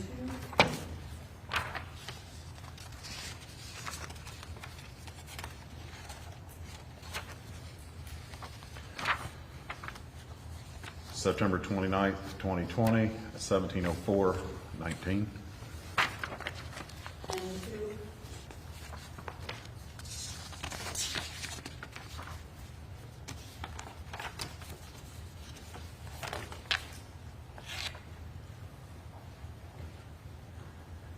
September 29th, 17:07:29. O2? So far, these are all being created within the span of 5 to 10 minutes, correct? Yes, ma'am.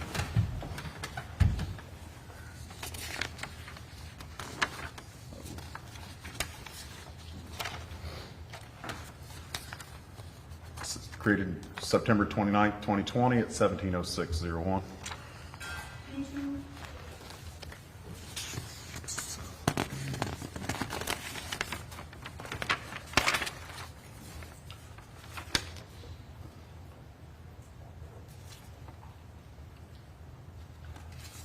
Created September 29th, 2020 at 5:06:31 p.m.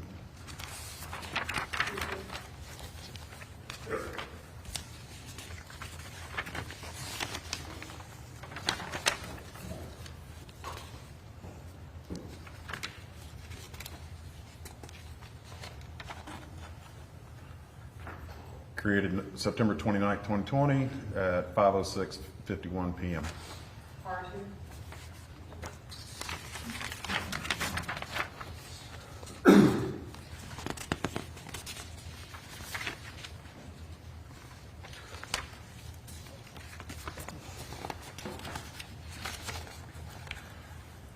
Created September 29th, 2020 at 5:07:10 p.m. Your Honor, I'm going to move on to another topic, so I wasn't sure if you wanted to break for lunch. Yeah, we'll need to go ahead and break now. Oh, I didn't do S? I thought I did. I'm sorry, one more, S too. I apologize, Your Honor. One more.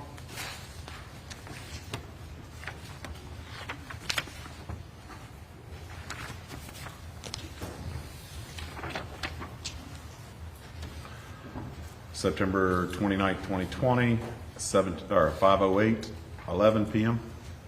Sorry, now I'm moving on to a new topic. You want to break?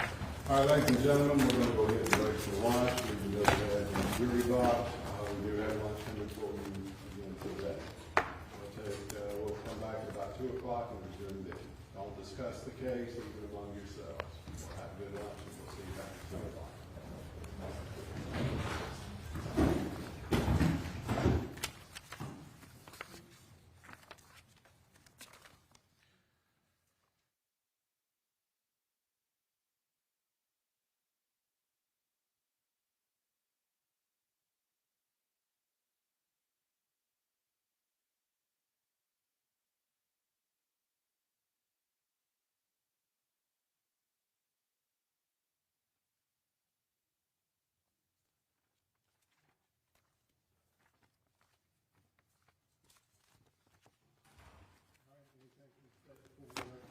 Nothing from the state, Your Honor.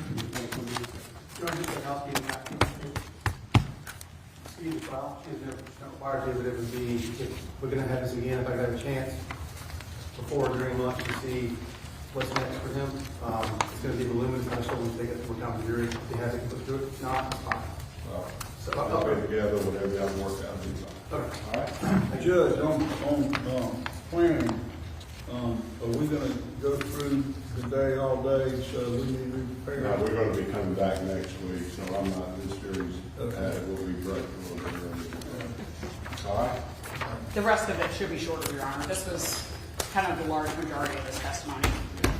I mean, put it this way, I don't know what time we're going to break for the day, but if you're coming back next week, next Tuesday anyway, there's no need to keep the jury here late this evening. All right? Yes, sir, Your Honor. Thank you. All right, thank you.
anything from the state before we bring the jury in? Nothing from the state, Your Honor. Anything from the defense? No, sir, Your Honor. All right, let's bring the jury in.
All right, ladies and gentlemen, welcome back. I hope everyone had your lunch. We're ready to resume the trial of the case. Make sure you have your own notepads and no one else's notepad. Ms. Walker, you can continue with the direct examination. Thank you, Your Honor. Were you asked to examine the defendant's phone for other evidence that she sent proof of the affair with Christopher Dontel to anyone? I was. We're going to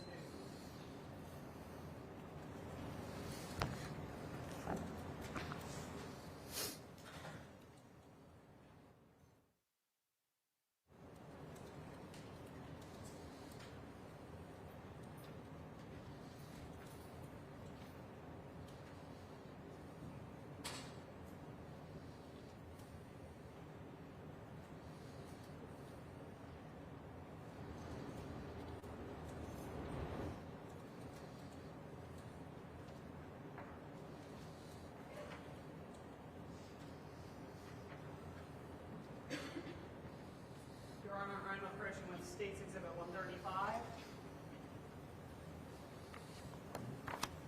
Lieutenant Wells, do you recognize that exhibit? I do. Is that an extract or an excerpt of the extraction report from the defendant's phone? It is. And, Your Honor, I would ask that Exhibit 135 be admitted. Any objections? No, sir, Your Honor.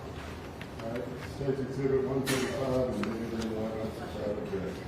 And Your Honor, may we publish it, please? Yes. Thank you.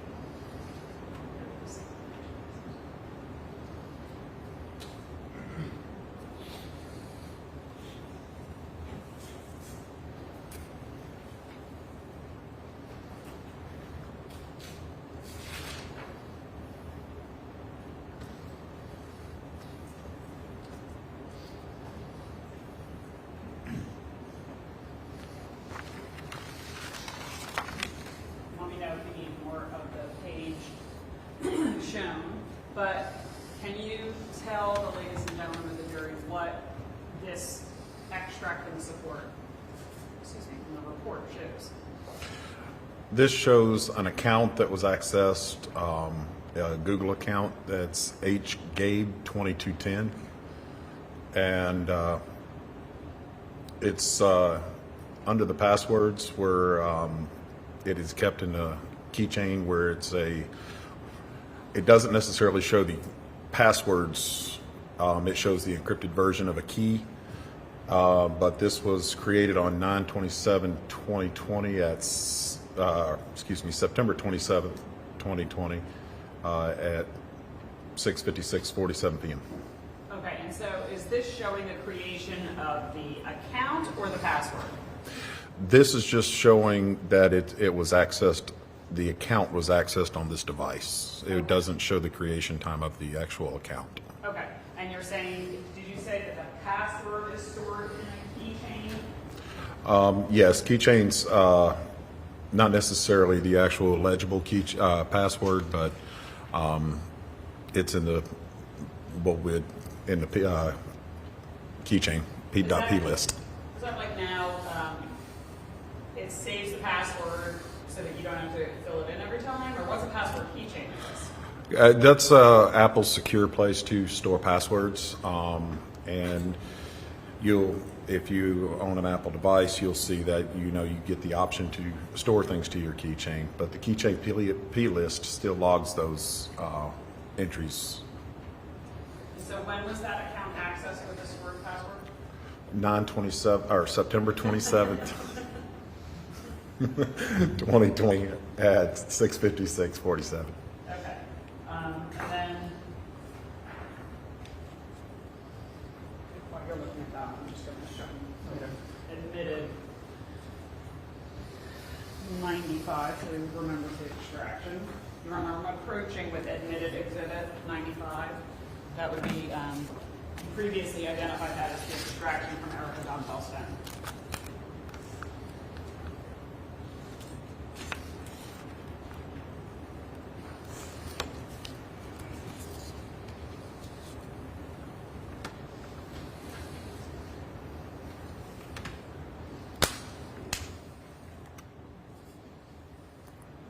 Normally, the difficulty here is just seeing what's in the attachments. If we're going to get that, that's 99.8.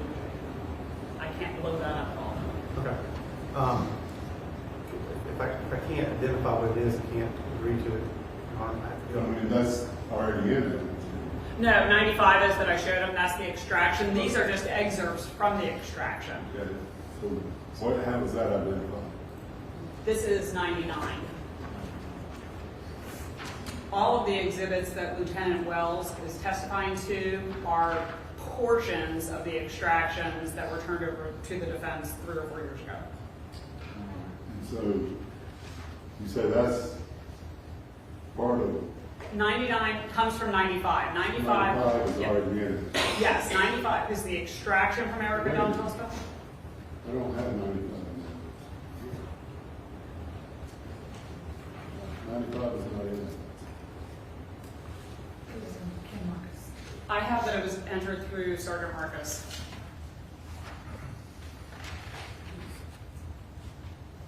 You're right. You're right. Okay. All right. So 99 is simply a portion of 95. All right. Well, State's Exhibit 99 of the defendant's objection. Okay. Your Honor. Yes. And so then, Your Honor, may we also publish it? Yes. Do you recognize Exhibit 99? I do. Is that, as we have been saying, a portion of the extraction from Erica Dontel Stone? It is. Okay, so can you tell the jury what we're seeing here? What we're looking at here is an email. The subject is Chris Dontel Affair. And in the body of the email, it is proof that Chris Dontel is having an affair with Meagan Jackson. Meagan is pregnant. Attached is text and pictures the two have shared. And then under the attachments, there are 3, 6, 7, 8, 9, 10 images. Okay, and then what is the date and timestamp on that email?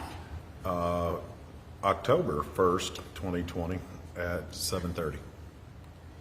Can you tell who the email was sent to? There's a glare on the screen, sorry. Can you read it from the exhibit? It's Erica D'Angelo at gmail.com, Miss Dontel at gmail.com, Miss Dontel at gmail.com, Colton's mom at gmail.com, D'Angelo2 at Colton's mommy coupon, and Aaron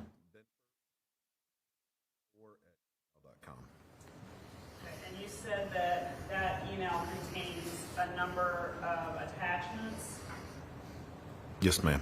Did you then go through and create or print out each of those photo attachments?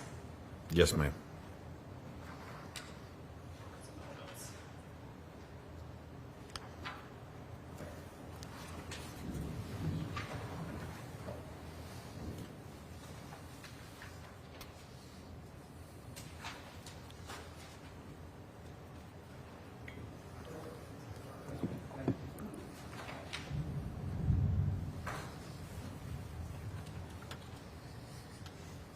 Did I ask you what email account sent that message? No, ma'am. But it came from What email sent that message? a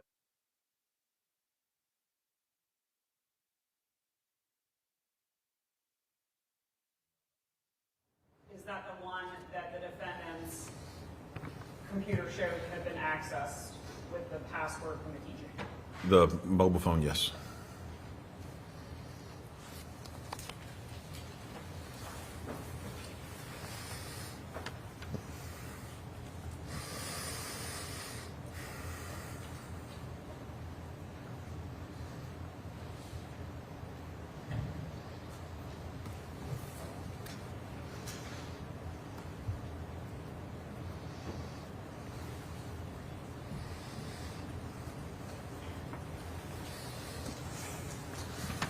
Tell me if you recognize it.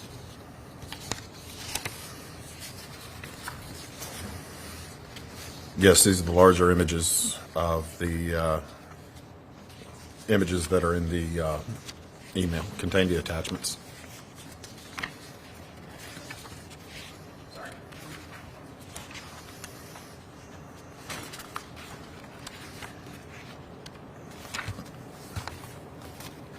Did you, as you accessed those photos, did you then look to see if you could find those same photos on the defendant's phone? I did. Did you find them on the defendant's phone? I did. Did you create exhibits that are portions of the extraction report from the defendant's phone showing where they are located? I did.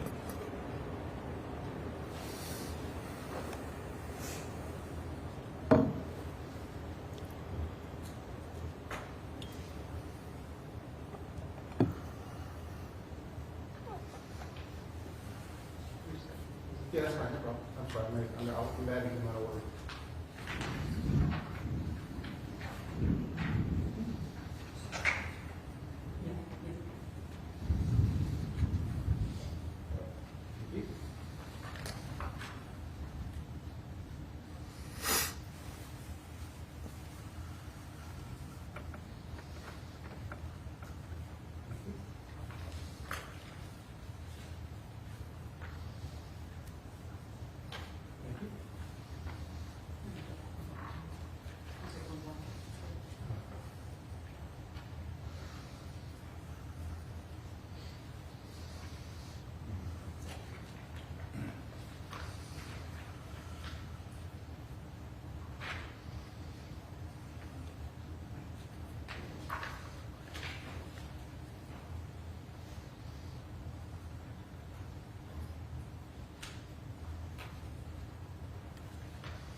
Your Honor, I'm approaching the witness with 99A2 through 99J2.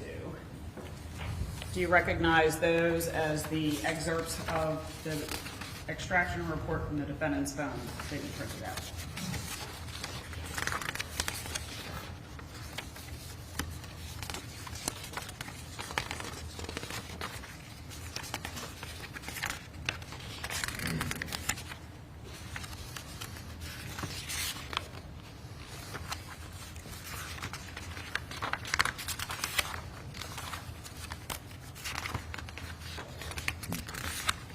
I do. Your Honor, at this time I would ask that 99A2 through 99J2 be admitted in public. Any objection? No, sir, Your Honor. No, sir, Your Honor. State's exhibits 99A2 through 99J2 admitted into evidence. Okay, Lieutenant Wells, I'm going to do it a little bit differently this time, so I'll talk about 99A and then 99A2, so we're on the same image. Does that make sense? So can you start with 99A, once it's up on the screen?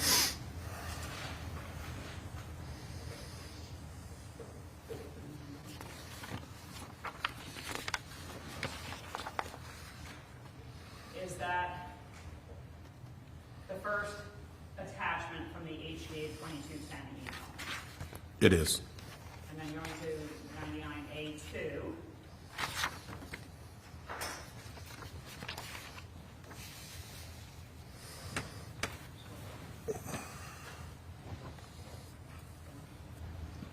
Okay. Does this page show where you were able to find that photo on the defendant's phone? It does. And does it show what date and time that image was created? Yes, October 1st, 2020 at 7:26:51 p.m. Going to, sorry.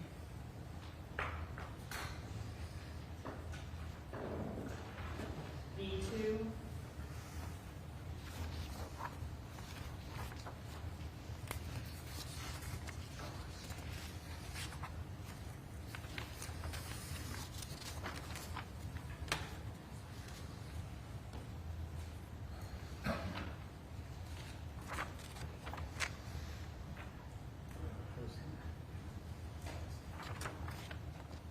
Okay. Is that the second image? This is 99H. I want B. That's big.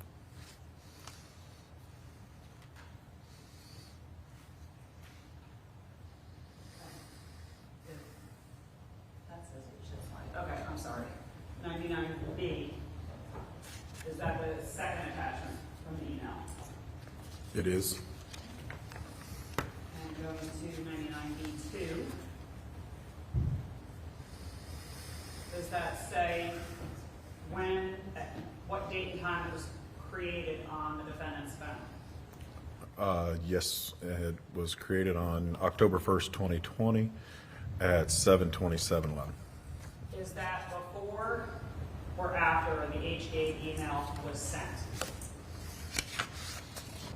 This is right before. Yes, sir.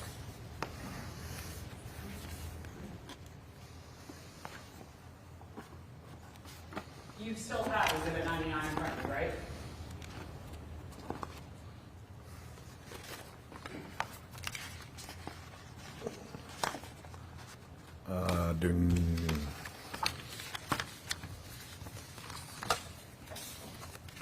No, I don't have 99.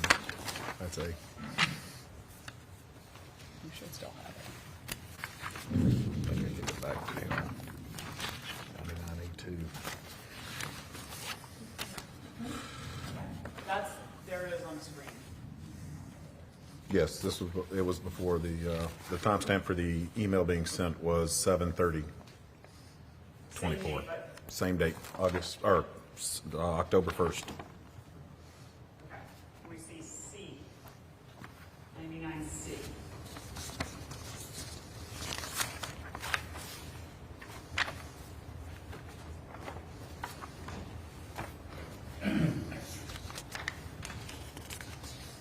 that an attachment from that HDA's email, that email?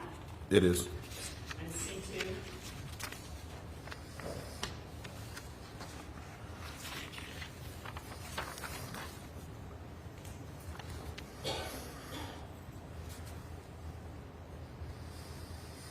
At what date and time was that image created on the defendant's phone? Again, it was created on October 1st, 2020, 7/27, Still before the email was sent?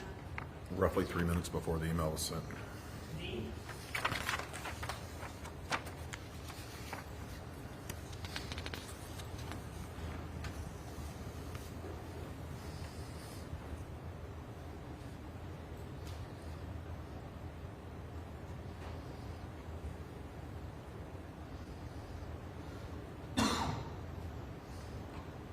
Is that an attachment from the HDA email? It is. And D2?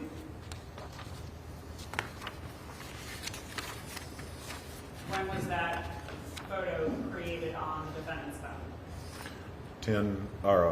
October 1st, 2020 at 7:27:42 p.m. 99E?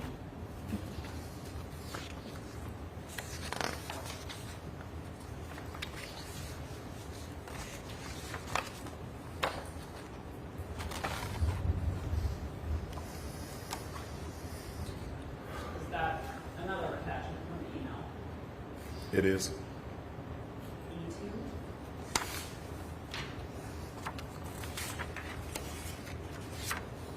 What date and time was that image created on the defendant's phone? October 1st, 2020 at 7:28:06. F? 99F?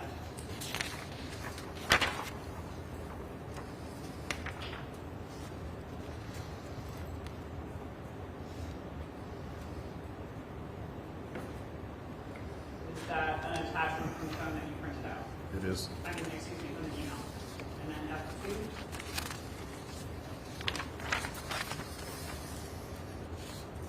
What date and time was that image created on the defendant's phone?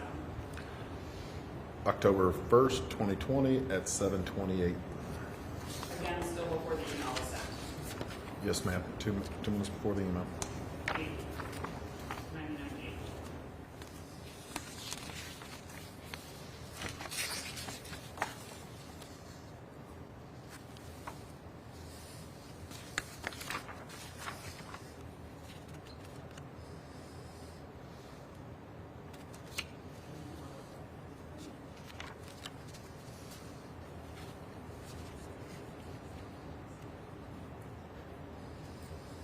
Is that an attachment from the HK email? It is. G2?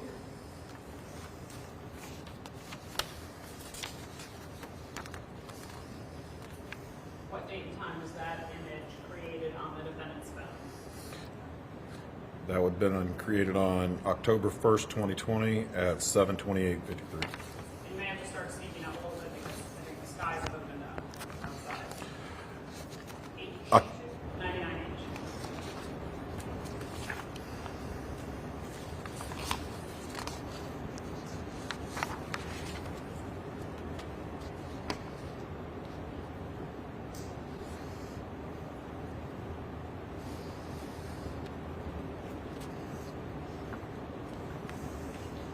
Is that an attachment from that email?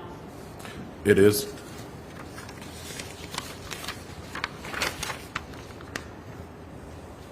H2?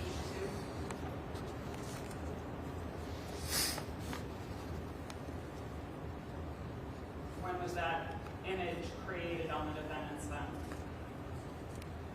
That would be October 1st, 2020 at 7:29. 99I?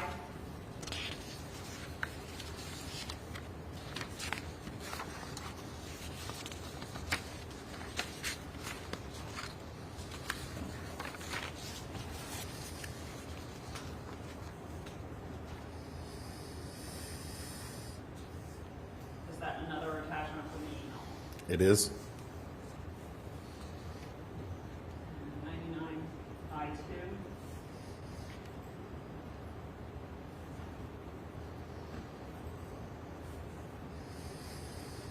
that image created on the defendant's phone? This would have been on October 1st, 2020 at 7:01. 7:01? Yes, sir. I mean, there. This is the last one.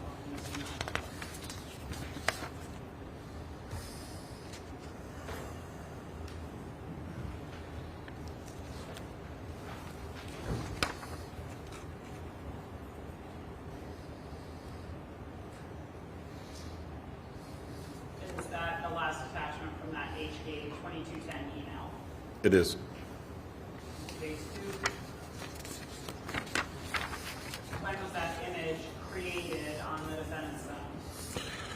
It was created on October 1st, 2020 at 7:29:47. So essentially all of those attachments from the HK 2210 email, did you find having been created on the defendant's phone prior to the date and time that the email was sent? Yes, ma'am.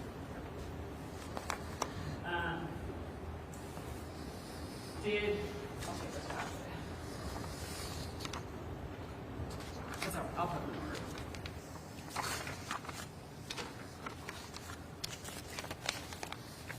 And there's the 99 I was looking for. Did you also examine the defendant's phone for relevant text conversations between the defendant and Christopher Donbell? I did.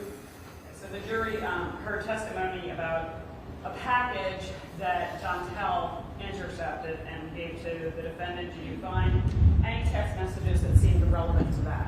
I did.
I'm approaching with State's Exhibit 155, and if you can look at that and tell me if it is an excerpt of the extraction report from the defendant's phone relating to the fact.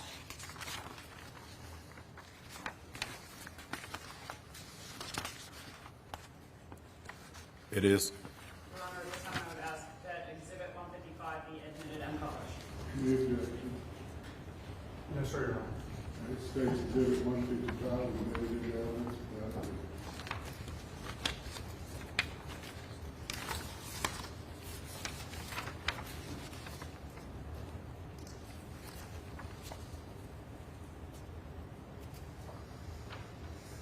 It's not.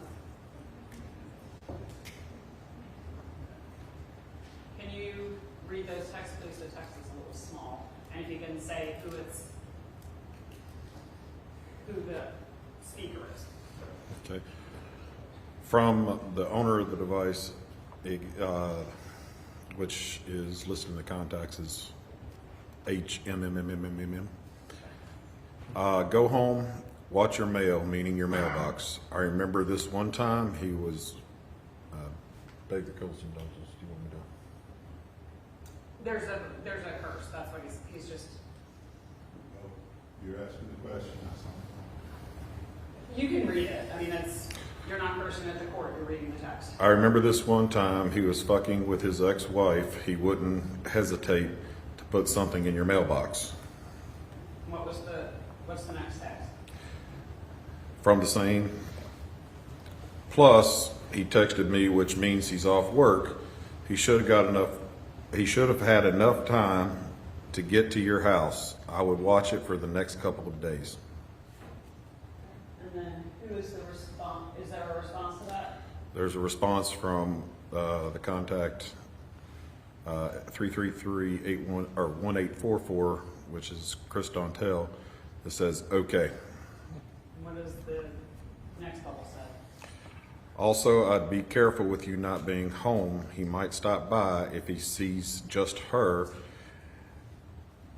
and knows for sure I'm out with you.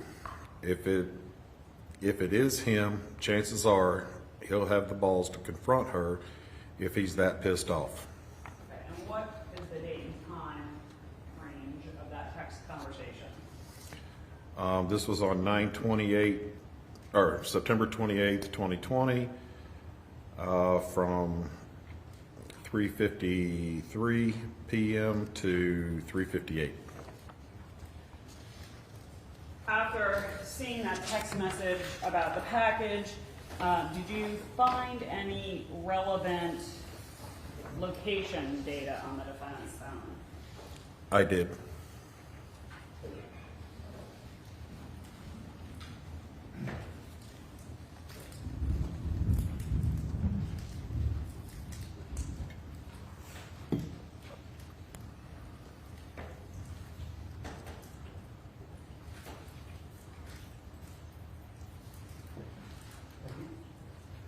I'm approaching with State's Exhibit 101. Is that a portion of the extraction from the defendant's phone with relevant location data? It is. Your Honor, at this time I would ask that Exhibit 101 be admitted and published. Meagan Jackson. Yes, sir. So Exhibit 101 is admitted into evidence.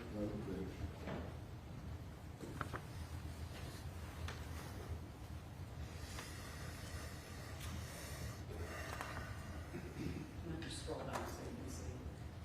Yeah, like that. So, can you tell me what lines 1 and 2 show? This shows a location from her device in the native locations. It's in the SQLite database write-ahead log, and it has GPS coordinates of where the device was, and it was where the device was, and it was visited, and it gives a time it was there until.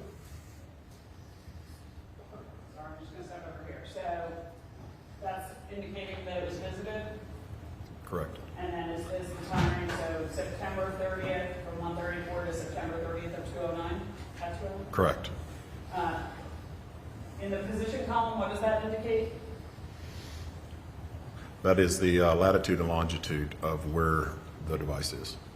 You can now scroll down to the next page. What does this line 3 show? This is a location data that comes from a search in Google Docs, or I'm sorry, Google Maps, that searched the name FedEx Office Print and Ship Center, and it returned back the GPS coordinates. What is in the last column, and then I'll have Riley scroll back up so we can see what the heading is. That is whether it has been deleted or not. So does the yes indicate that it was or was not deleted? It indicates that that record was deleted. Did you then run those GPS coordinates just through Google to try and find what was there? I did.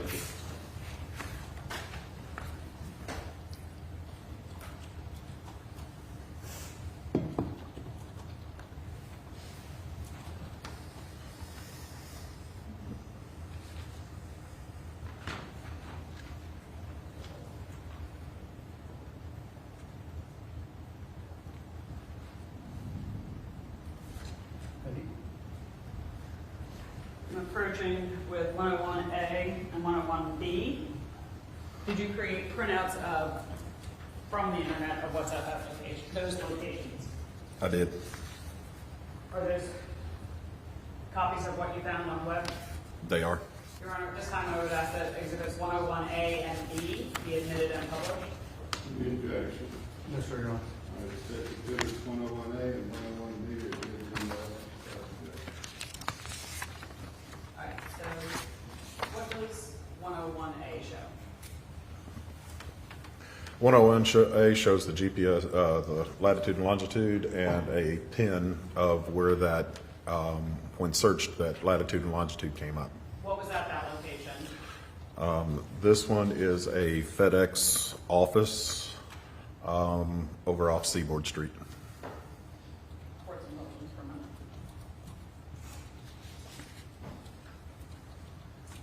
Perfect. Can we go to the second page of that exhibit? Just scroll. Is that also just from the Google Street View? It is. Okay. We can go to 101.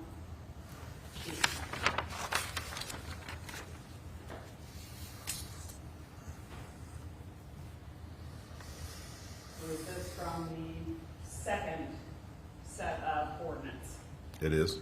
What's at that location? The UPS store package ship.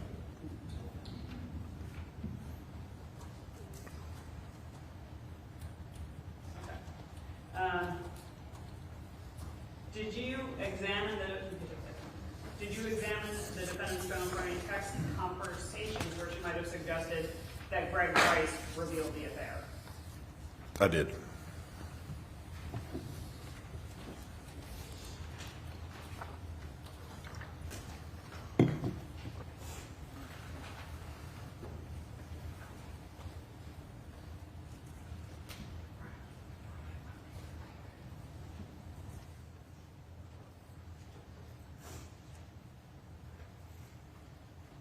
I should say, did you find anything that seemed to suggest that Greg revealed the affair?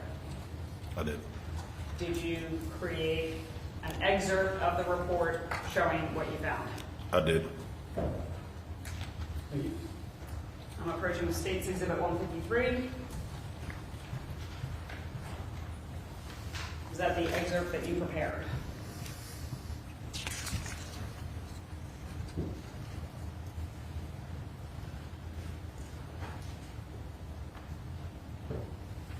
It is.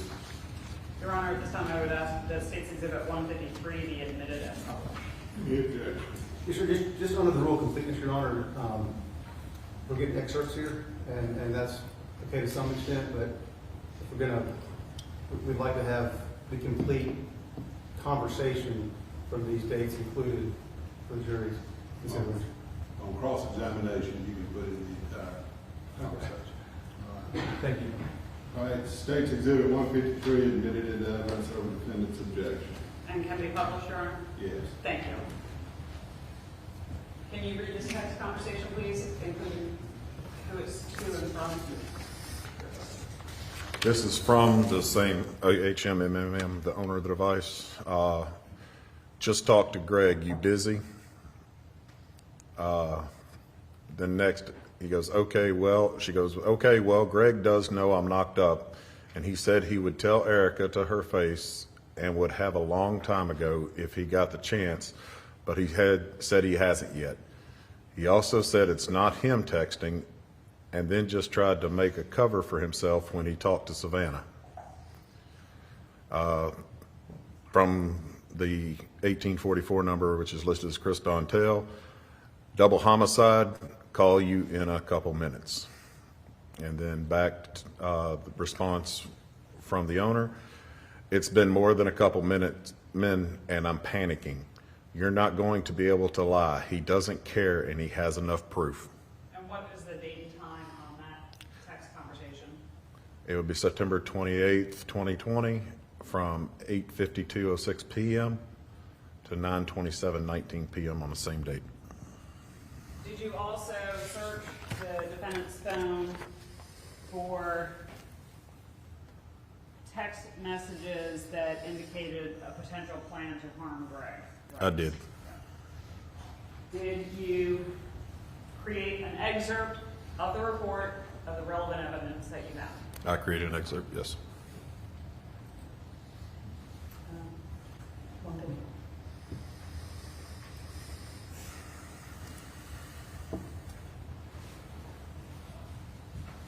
I'm approaching Your Honor, State's Exhibit. Don't move that yet. State's Exhibit 151.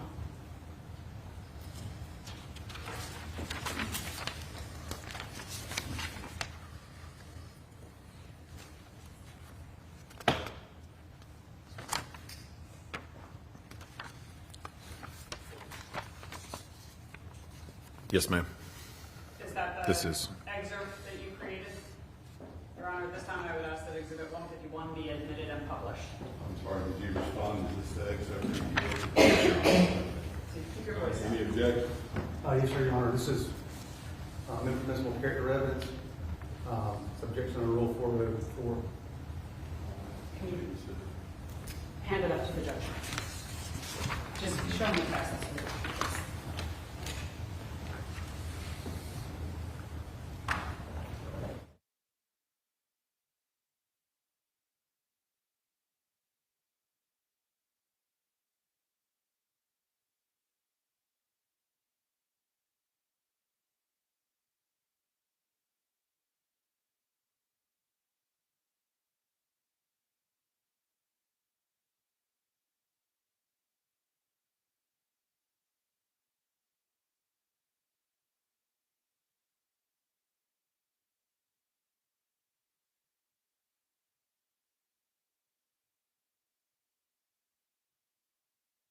Exhibit 151 is good in the evidence for the sentence. And I be published, Your Honor? Thank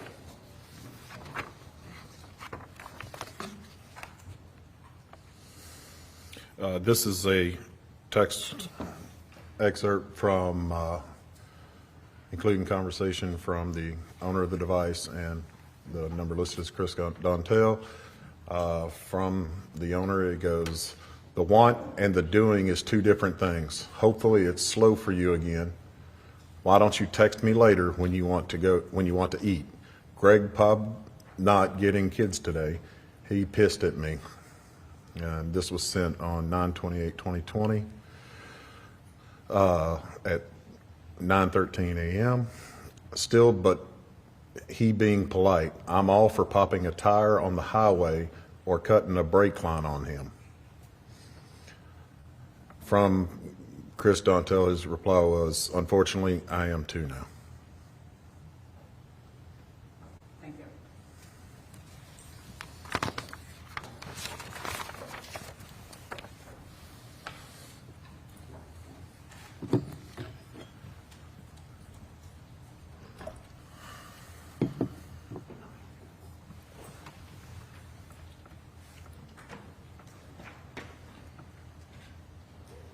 We heard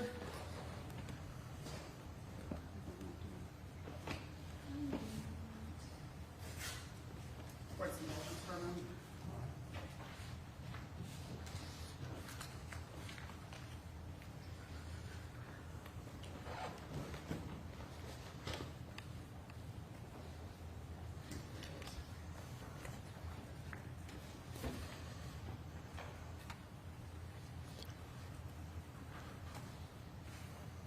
There had been some testimony about a text from the victim to the defendant about a storm coming. Did you search for that conversation? I did.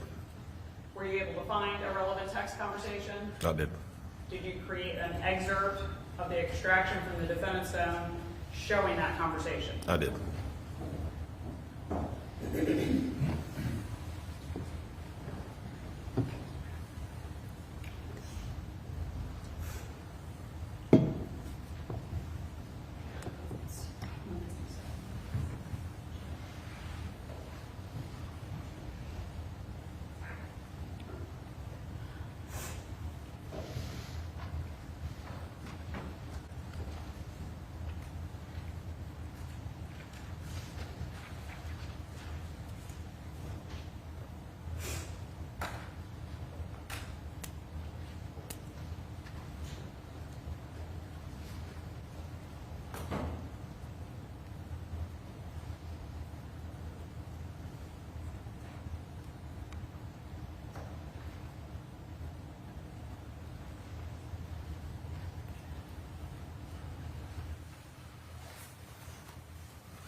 time, is this not being admitted at this time? Is that right? Or are you trying to admit it now? I am going to try and admit it through Lieutenant Wells. Yeah, just know this is, at this point, identification, you're not submitting it in this amendment. I'm showing it to you in this moment so that you Yeah. can see it. I'm and going to then have some objections, is all I'm saying. I'm going to have some objections to this document going into evidence under the same rule we just discussed. It's going to be under 404, Your Honor. Your Honor, I'll show you State's Exhibit 157. Again, this is an excerpt of the report that they have had for years.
Sorry about that.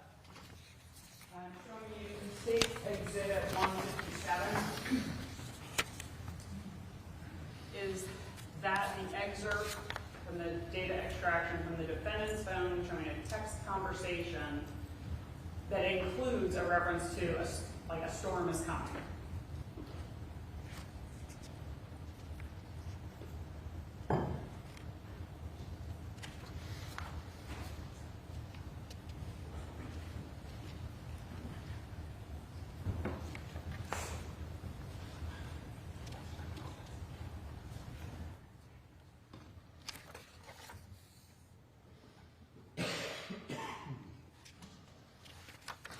Trying to find what page it's on. I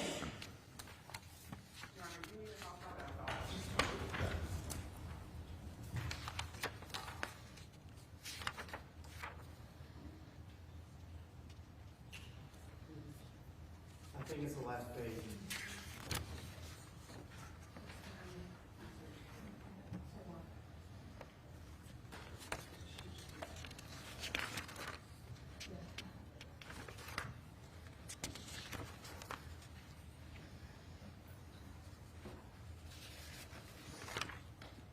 Okay, yes.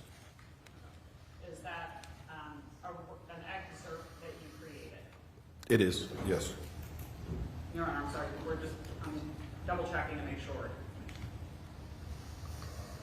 But I would ask at this time that Exhibit 157 be admitted. United States Exhibit 157 is admitted into evidence over the defendant's objection subject to the redactions that we discussed. Okay. And Your Honor, just to be efficient, I can have him start reading this, but I want to just. Anywhere there's that, or redacted, anywhere there's a screenshot because you can't see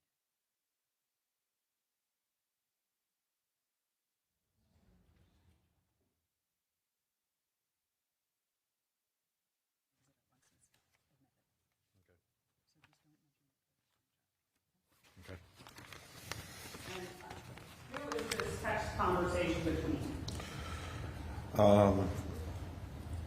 From 1-843-650-150, which is G, and the owner, Letter G?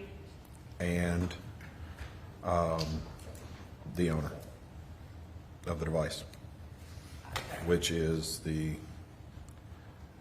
XS Max. Okay, you're going to have to speak up. All right. There you go. Can you start at the top of the conversation while we're waiting to complete the redactions and just say who is sending the message and who is responding? From G, is it okay to come and get the kids? Reply, they are not home from school yet. G, okay, then I'll go home, take a shower. Thanks, just text me when they're ready, please. Hope your day is going well. The owner, kids home, just text when leaving. Okay, and just for clarification purposes, the owner of the phone is Meagan Meagan Jackson. Jackson, yes.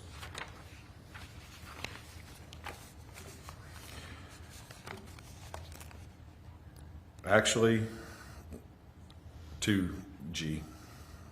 Actually, they can stay today and tomorrow since no school tomorrow. From Greg. Well, I haven't made it home yet, so I can just head that way. It'll be about a half an hour when I would arrive. She replied, okay, that's fine. Stay or wait till tomorrow. Either way is fine.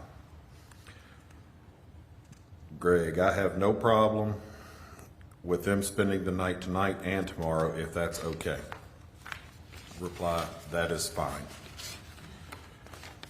When can you, Greg, when can I pick up the kids? I hope your day is going well. She replied, I'm on my way back. I left this morning for a call in Aner and haven't been home yet. They've been giving Savannah a hard time and trashing things. As soon as I go home and make them clean up their mess, they can go.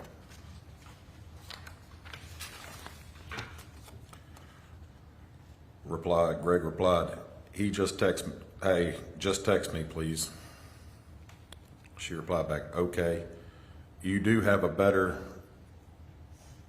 or more cooperative dick when you're high. From Greg, WTF.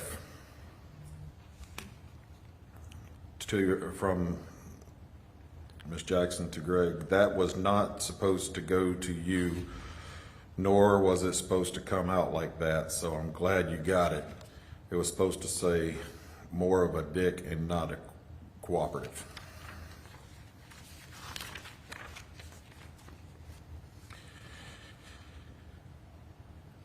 From Ms. Jackson, if you can pick up kids by 5, I have a body in NC waiting for me to pick up. I need to leave by 6. Hello? Is that okay for that time? Again, I have to let Chuck know. Those were all from the defendant? They were. The replies were, sure, I'll be there at 5, so no one even had lunch. Ms. Jackson replied back, no, they refused to do anything today and I don't really care. Had you not got them today, they would have had dinner and straight to bed. Dakota took part 2. She pissed in cups and had the dogs drink it. He replied, well, where else is she supposed to piss when Savannah doesn't let her out? And it's quite apparent that you don't care. From Ms. Jackson again, excuse you. As soon as I walked in at 4:47 p.m., she asked, and I said, you're leaving in 10 minutes. Wait till you leave.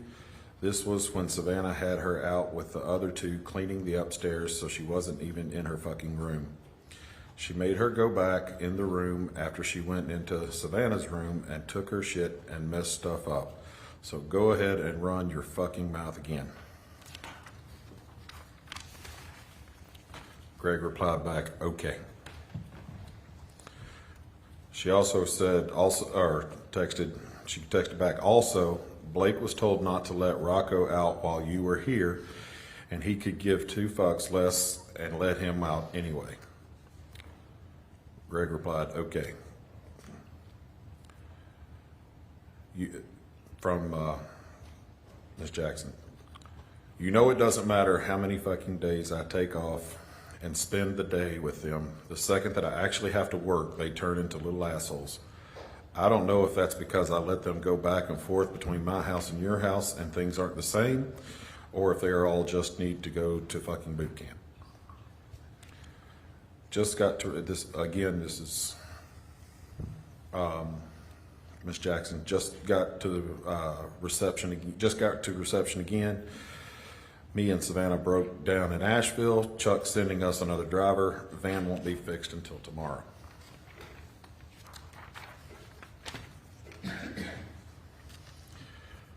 From Ms. Jackson, you can call Chuck if you need to, but we won't make it back till tomorrow and going to miss our flight today. So trying to figure out how I'm going to make it to court Friday.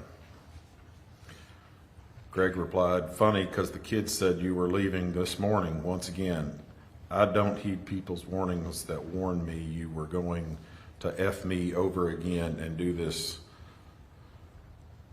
asterisk. But I love my kids so much, I want to be with them all the time. From me, Miss Jackson, we were supposed to leave this morning. It was 12:50 we leave and wouldn't get there till 5:29. I just lost $2,000 in plane tickets. Thanks for being an ass about it. From Greg, okay. Oh, but I'm going to lose my F asterisk job because I have nobody to watch my kids. So no thank you. Miss Jackson replied back, call Chuck. It was not planned. I'm losing $2K like I said, and I still have to get to Ohio.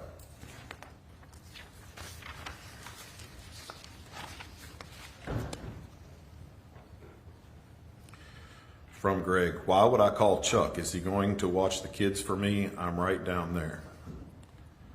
It would have been a nice to get a call last night or whenever instead of night, or right before I walk out the asterisk door to take the kids to your house. How convenient.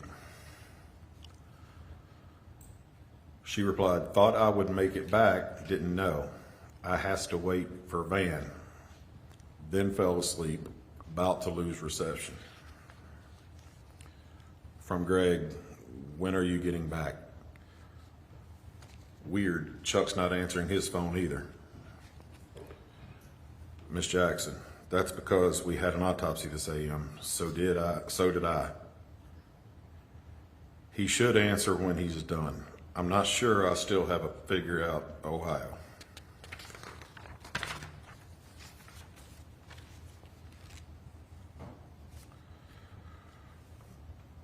From Greg, when are you going to be home today? ETA. I need you to take the kids soon as you get home because I've got to look for a new job. Hello?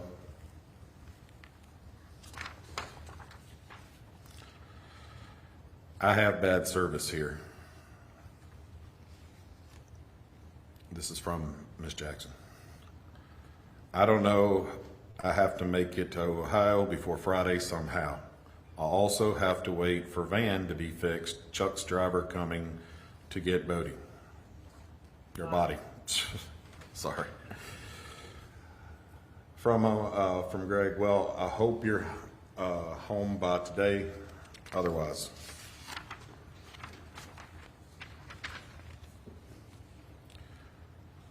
According to Chuck, not till tomorrow now. I open cans of worms because I have nothing to lose now. Sorry, but I guess I'm just not cooperating. I should be happy I lost my job. From Miss Jackson, I told you first text car being fixed tomorrow and I still have to get to Ohio. I told you first text again. I told you first text car being fixed tomorrow and I still have to get to Ohio. From Greg, what court date do you have tomorrow? Meeting at, Ms. Jackson replied back, meeting a judge, no hearing set yet. October 5th is court, why? Greg asked, trying to figure out what is going on. I don't see any court dates from the last time you said you were there. Sorry, I don't trust a word you say. Everything is always riddled with half-truths and half-lies. So I'm going to start letting people know the truth. From Ms. Jackson, first of all, it's under a trust we meet a lawyer, which mine quit. Papers are at home, asshole. I can show you when I get back. So fuck off. It won't come up by searching my name. From Greg, well, the scheduled court for October does, but not just talking about court. Supposed to meet her tomorrow.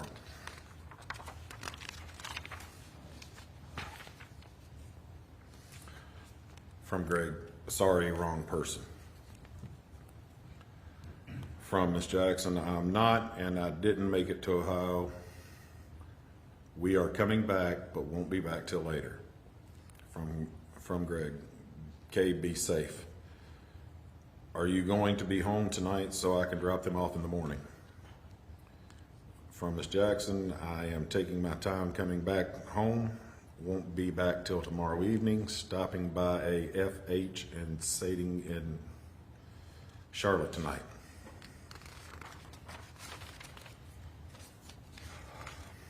Awesome, you really did cost me my job, thanks. You told me you'd be home later, so I told my boss I'd work tomorrow. Thank you, trying to salvage my F** life, unreal. All I can say is wait for the storm. From Ms. Jackson, I never said when, I said later. From Greg, God be with you in your travels. Enjoy yourself. From Ms. Jackson, actually, I specifically said I am not coming back today, but we didn't make it to Ohio. If you read the first text I sent. From Greg, tell it to God.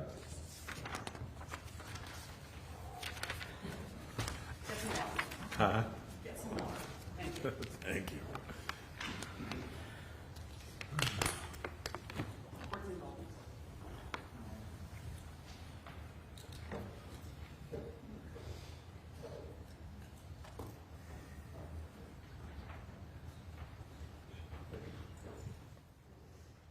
And what is the date? Thank you.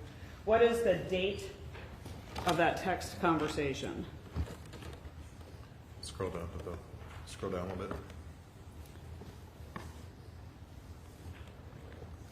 Beginning on 9/22/2020.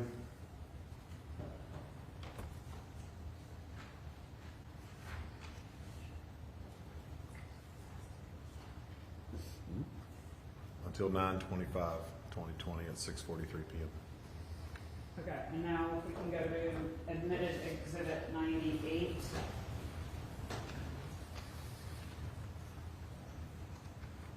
I'm not gonna make you read that much. Hope so.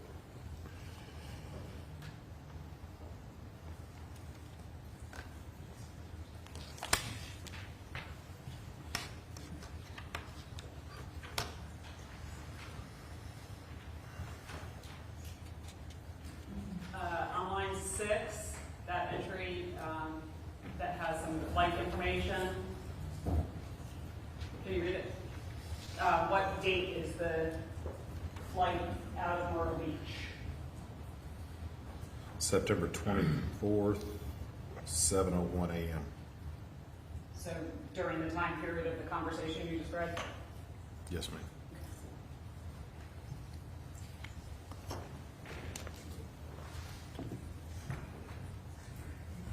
Your Honor, I have no further questions. If you just answer Mr. Burton's questions. Cross-examination. Mr. Your Honor, did I have a couple minutes based on, regarding the information that's just been provided to me? For the record, this was provided 3 or 4 years ago.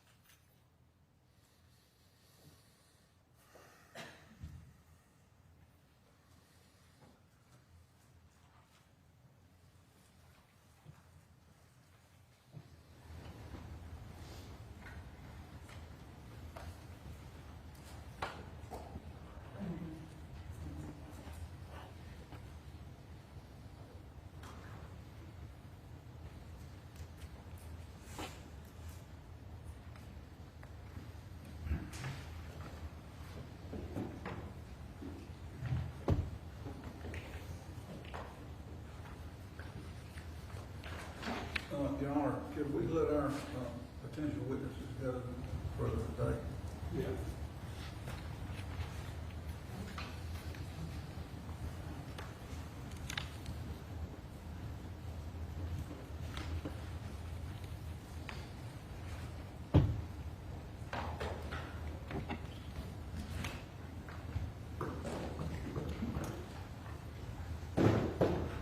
So were you asked to look at Chris Dontel's phone?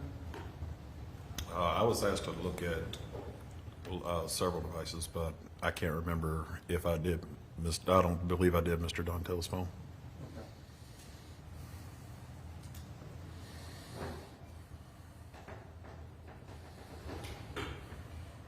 So as we sit here today, there's information that you could or could not cross-validate related to where Meagan Jackson was, location data-wise, and Chris Dontel. You don't have that information. I'm sorry, I didn't Well, know that question. Well, here's what I'm asking, sir. When, on 9/30, in September, on 9/30, when Meagan Jackson goes to UPS and FedEx, Chris Dontel is with her. Are you aware of that? I testified to the data on the device. That's on the device that's analyzed. Okay. So you're not aware that the two of them were going there to try to put a stop to anything coming from that? I'm the digital I do digital evidence, sir. I'm not the investigator in the case, so.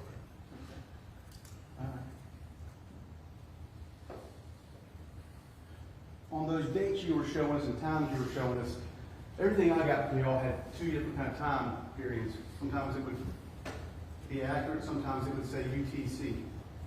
On the ones that were shown here today, were those the time shown on the document, or were those not yet converted from UTC? Which ones would it? Yes, sir. Show me which ones were Yeah, UTC. I'll give you an example.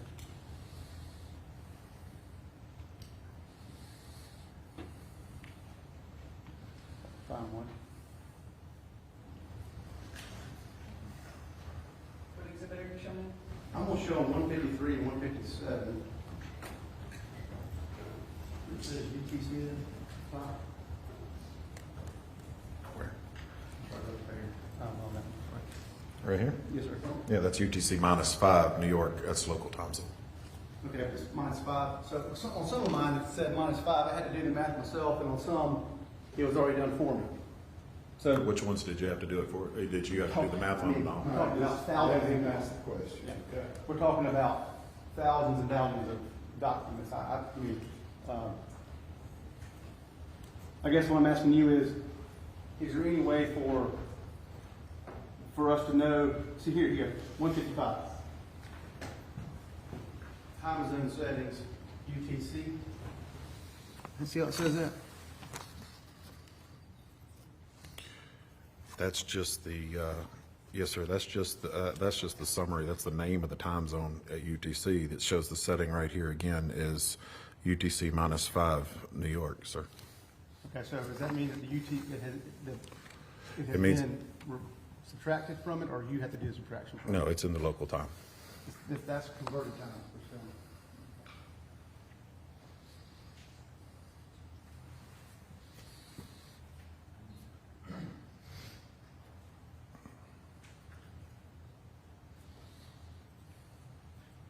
One of the things I couldn't get a grasp on, isn't the time flow this way? Erica Dontel gets a message on the morning of 9/27. That's the first time she receives information about the affair between Chris Dontel and Meagan Jackson. Is that your understanding?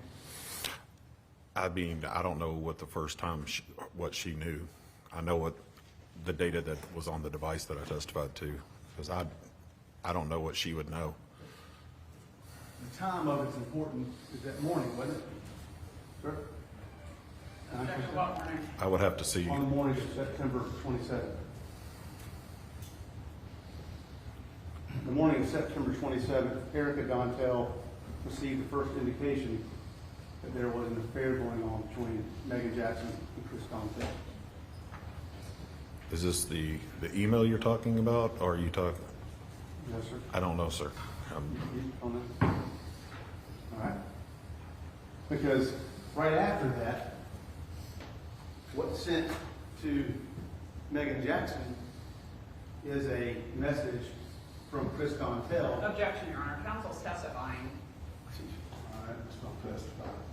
Okay, well, Your Honor, I'm having to explain to him the fact that he can, I'm asking the fact that he can deny it or he can respond to it because he likes. I don't think it's an improper question. I didn't get the question out. Your Honor, if I may respond.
as we sit here today, do you have an understanding of the sequence of events in terms of the information Erica Dontel received related to the affair between Meagan Jackson and Chris Dontel? I have a basic understanding of the sequence of events, yes. Okay. All right. You would agree with me, wouldn't you, that the first information Erica Dontel received about the affair was on the morning of 9/27?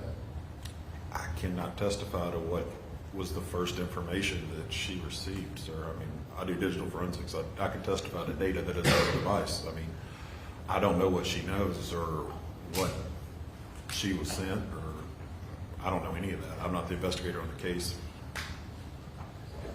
You are the Cellbrite. You've been put forward as the second digital forensic expert and Cellbrite analyst. Is that correct? That is correct. Okay. And I just watched you testify, and every time I heard you testify, there were dates and times given in your testimony, what was there? That is correct. Okay. And so I'm trying to go back and rehash some of those dates and times with you, and I just want to see if you understand. So Okay. as we sit here today, can you clarify for us what time Erica Dontel received her message on 9/27? On 9/27, when she did, Yes, sir. without the exhibit in front of me, we've Okay. been through so many. But Okay. And then, as we sit here, do you have information about what Chris Dontel did with that information? I wouldn't, that's beyond my scope, Okay. But you were looking at Meagan Jackson's phone. because it was provided, yes. Okay. Okay, so you would then know that Chris Dontel sent her that information that Erica had received. That Chris Dontel sent. Chris Dontel sent that information to Meagan Jackson and said, look what's been exposed. If you could please show me, counsel.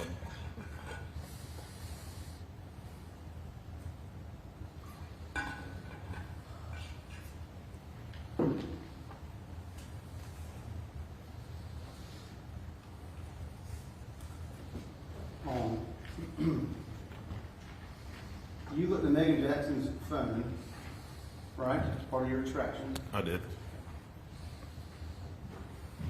At 9/27, on 9/27, September 27, at 10:30 p.m., Chris Dontel sent Meagan Jackson a couple of lengthy messages, which included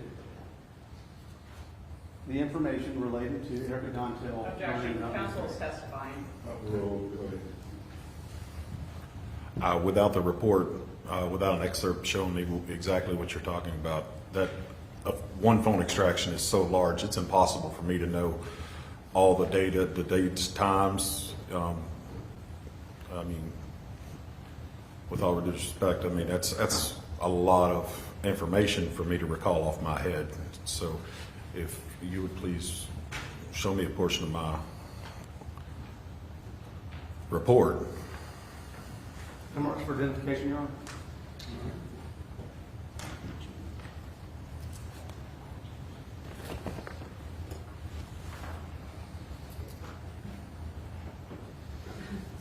Your Honor, may we approach?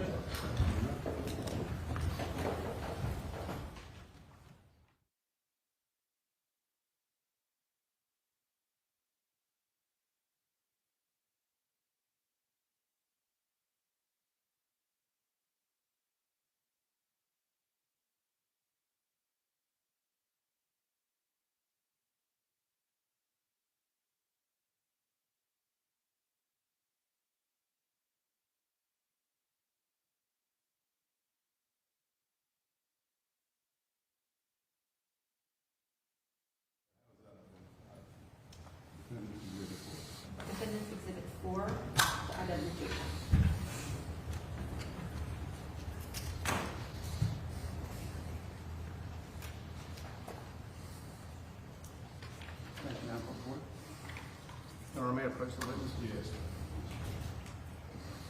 I'm going to hand you what has been marked. This is exhibit for identification only.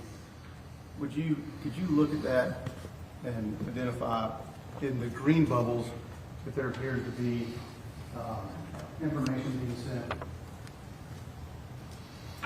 to Meagan Jackson?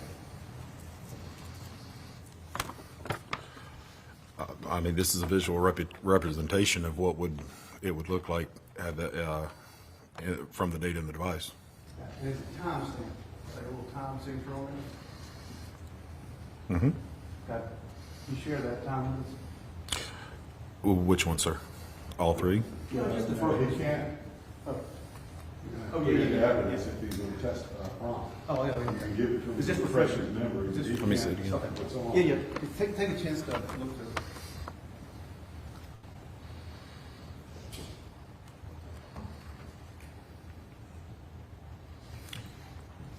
Okay.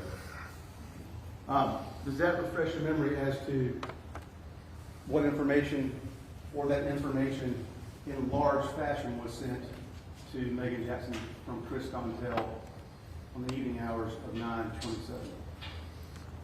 It does not. Okay. Thank you.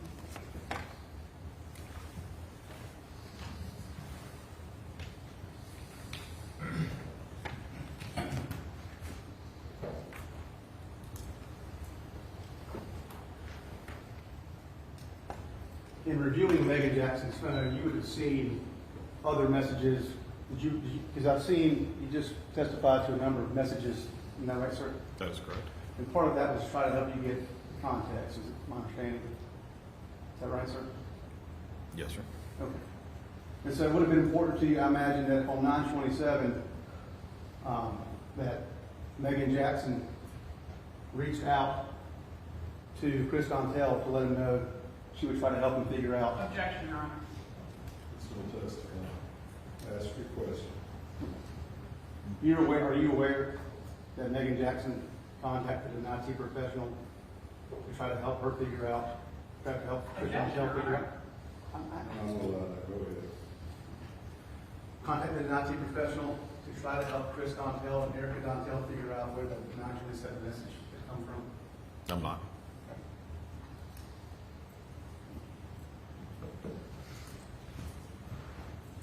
Are you aware that Meagan Jackson tried to help Chris Donzel and Erica Donzel figure out what platform had been used to send the message that was sent on 9/27?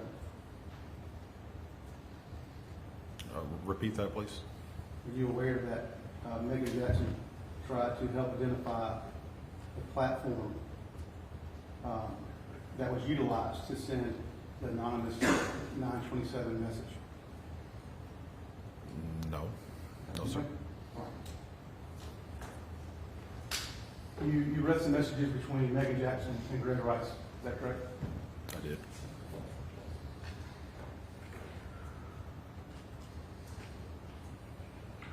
Are you aware that Meagan Jackson eventually confronted Gregory Rice about the 9/27 message that was sent to Erica Donzel?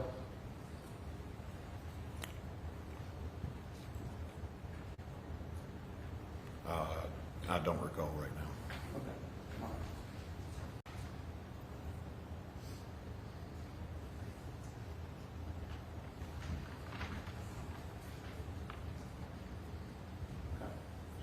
All right. Beg the court indulgence, please.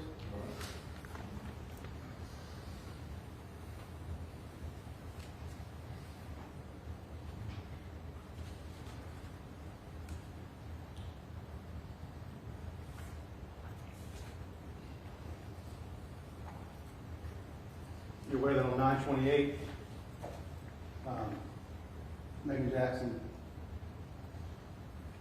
told Chris Donzel that she was not comfortable. Objection, Your Honor. It's,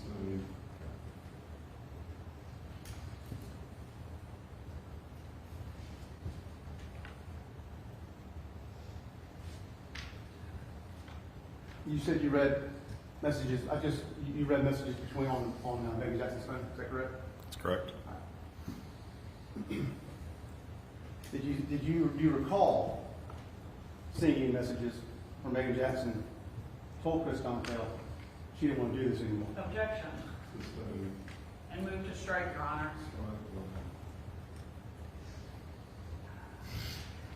Fourteen dollars. Yeah.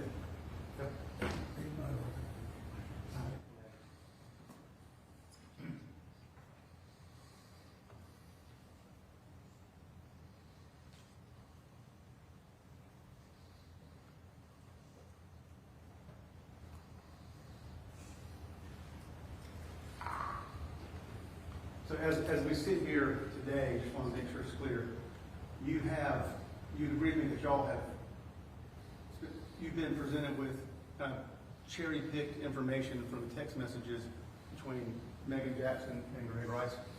With that? When we do reports and we do extractions, the UFED reader report that's for a force multiplier, so everything, as I testified earlier today, that these extractions are extremely large, so the more eyes on it. Okay. No further questions, Ron? Good, right? Nothing from the state, Your Honor. All right, give me a second. Ladies and gentlemen, it's been a long week. We're going to go ahead and break for the week. We're not going to be able to get this. We're not going to be able to get through with this strong today. We still have a ways to go. We will not have court Monday. I'm going to ask that you please be back Tuesday at 9:15. Leave your notepads in the jury box. Do not discuss the case with anyone. Don't conduct any independent investigations. Don't watch any news reports. I hope you have a good Mother's Day, Father's Day. I hope you have a good weekend, and we'll see you back Tuesday morning at 9:15. Thank you very much.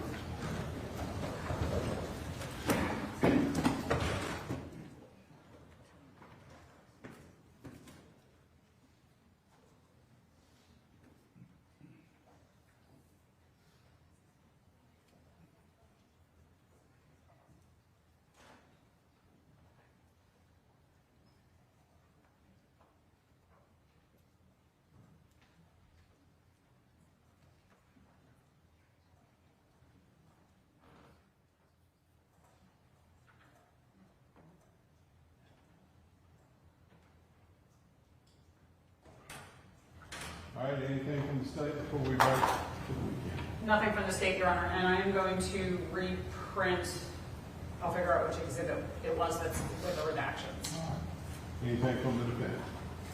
No, sir, Your Honor. All right, we'll be in recess till 9:15. Well, I'll take a bench at 9:30 Tuesday morning. Okay? Thank you, Your Honor. Have a good weekend. Thank you.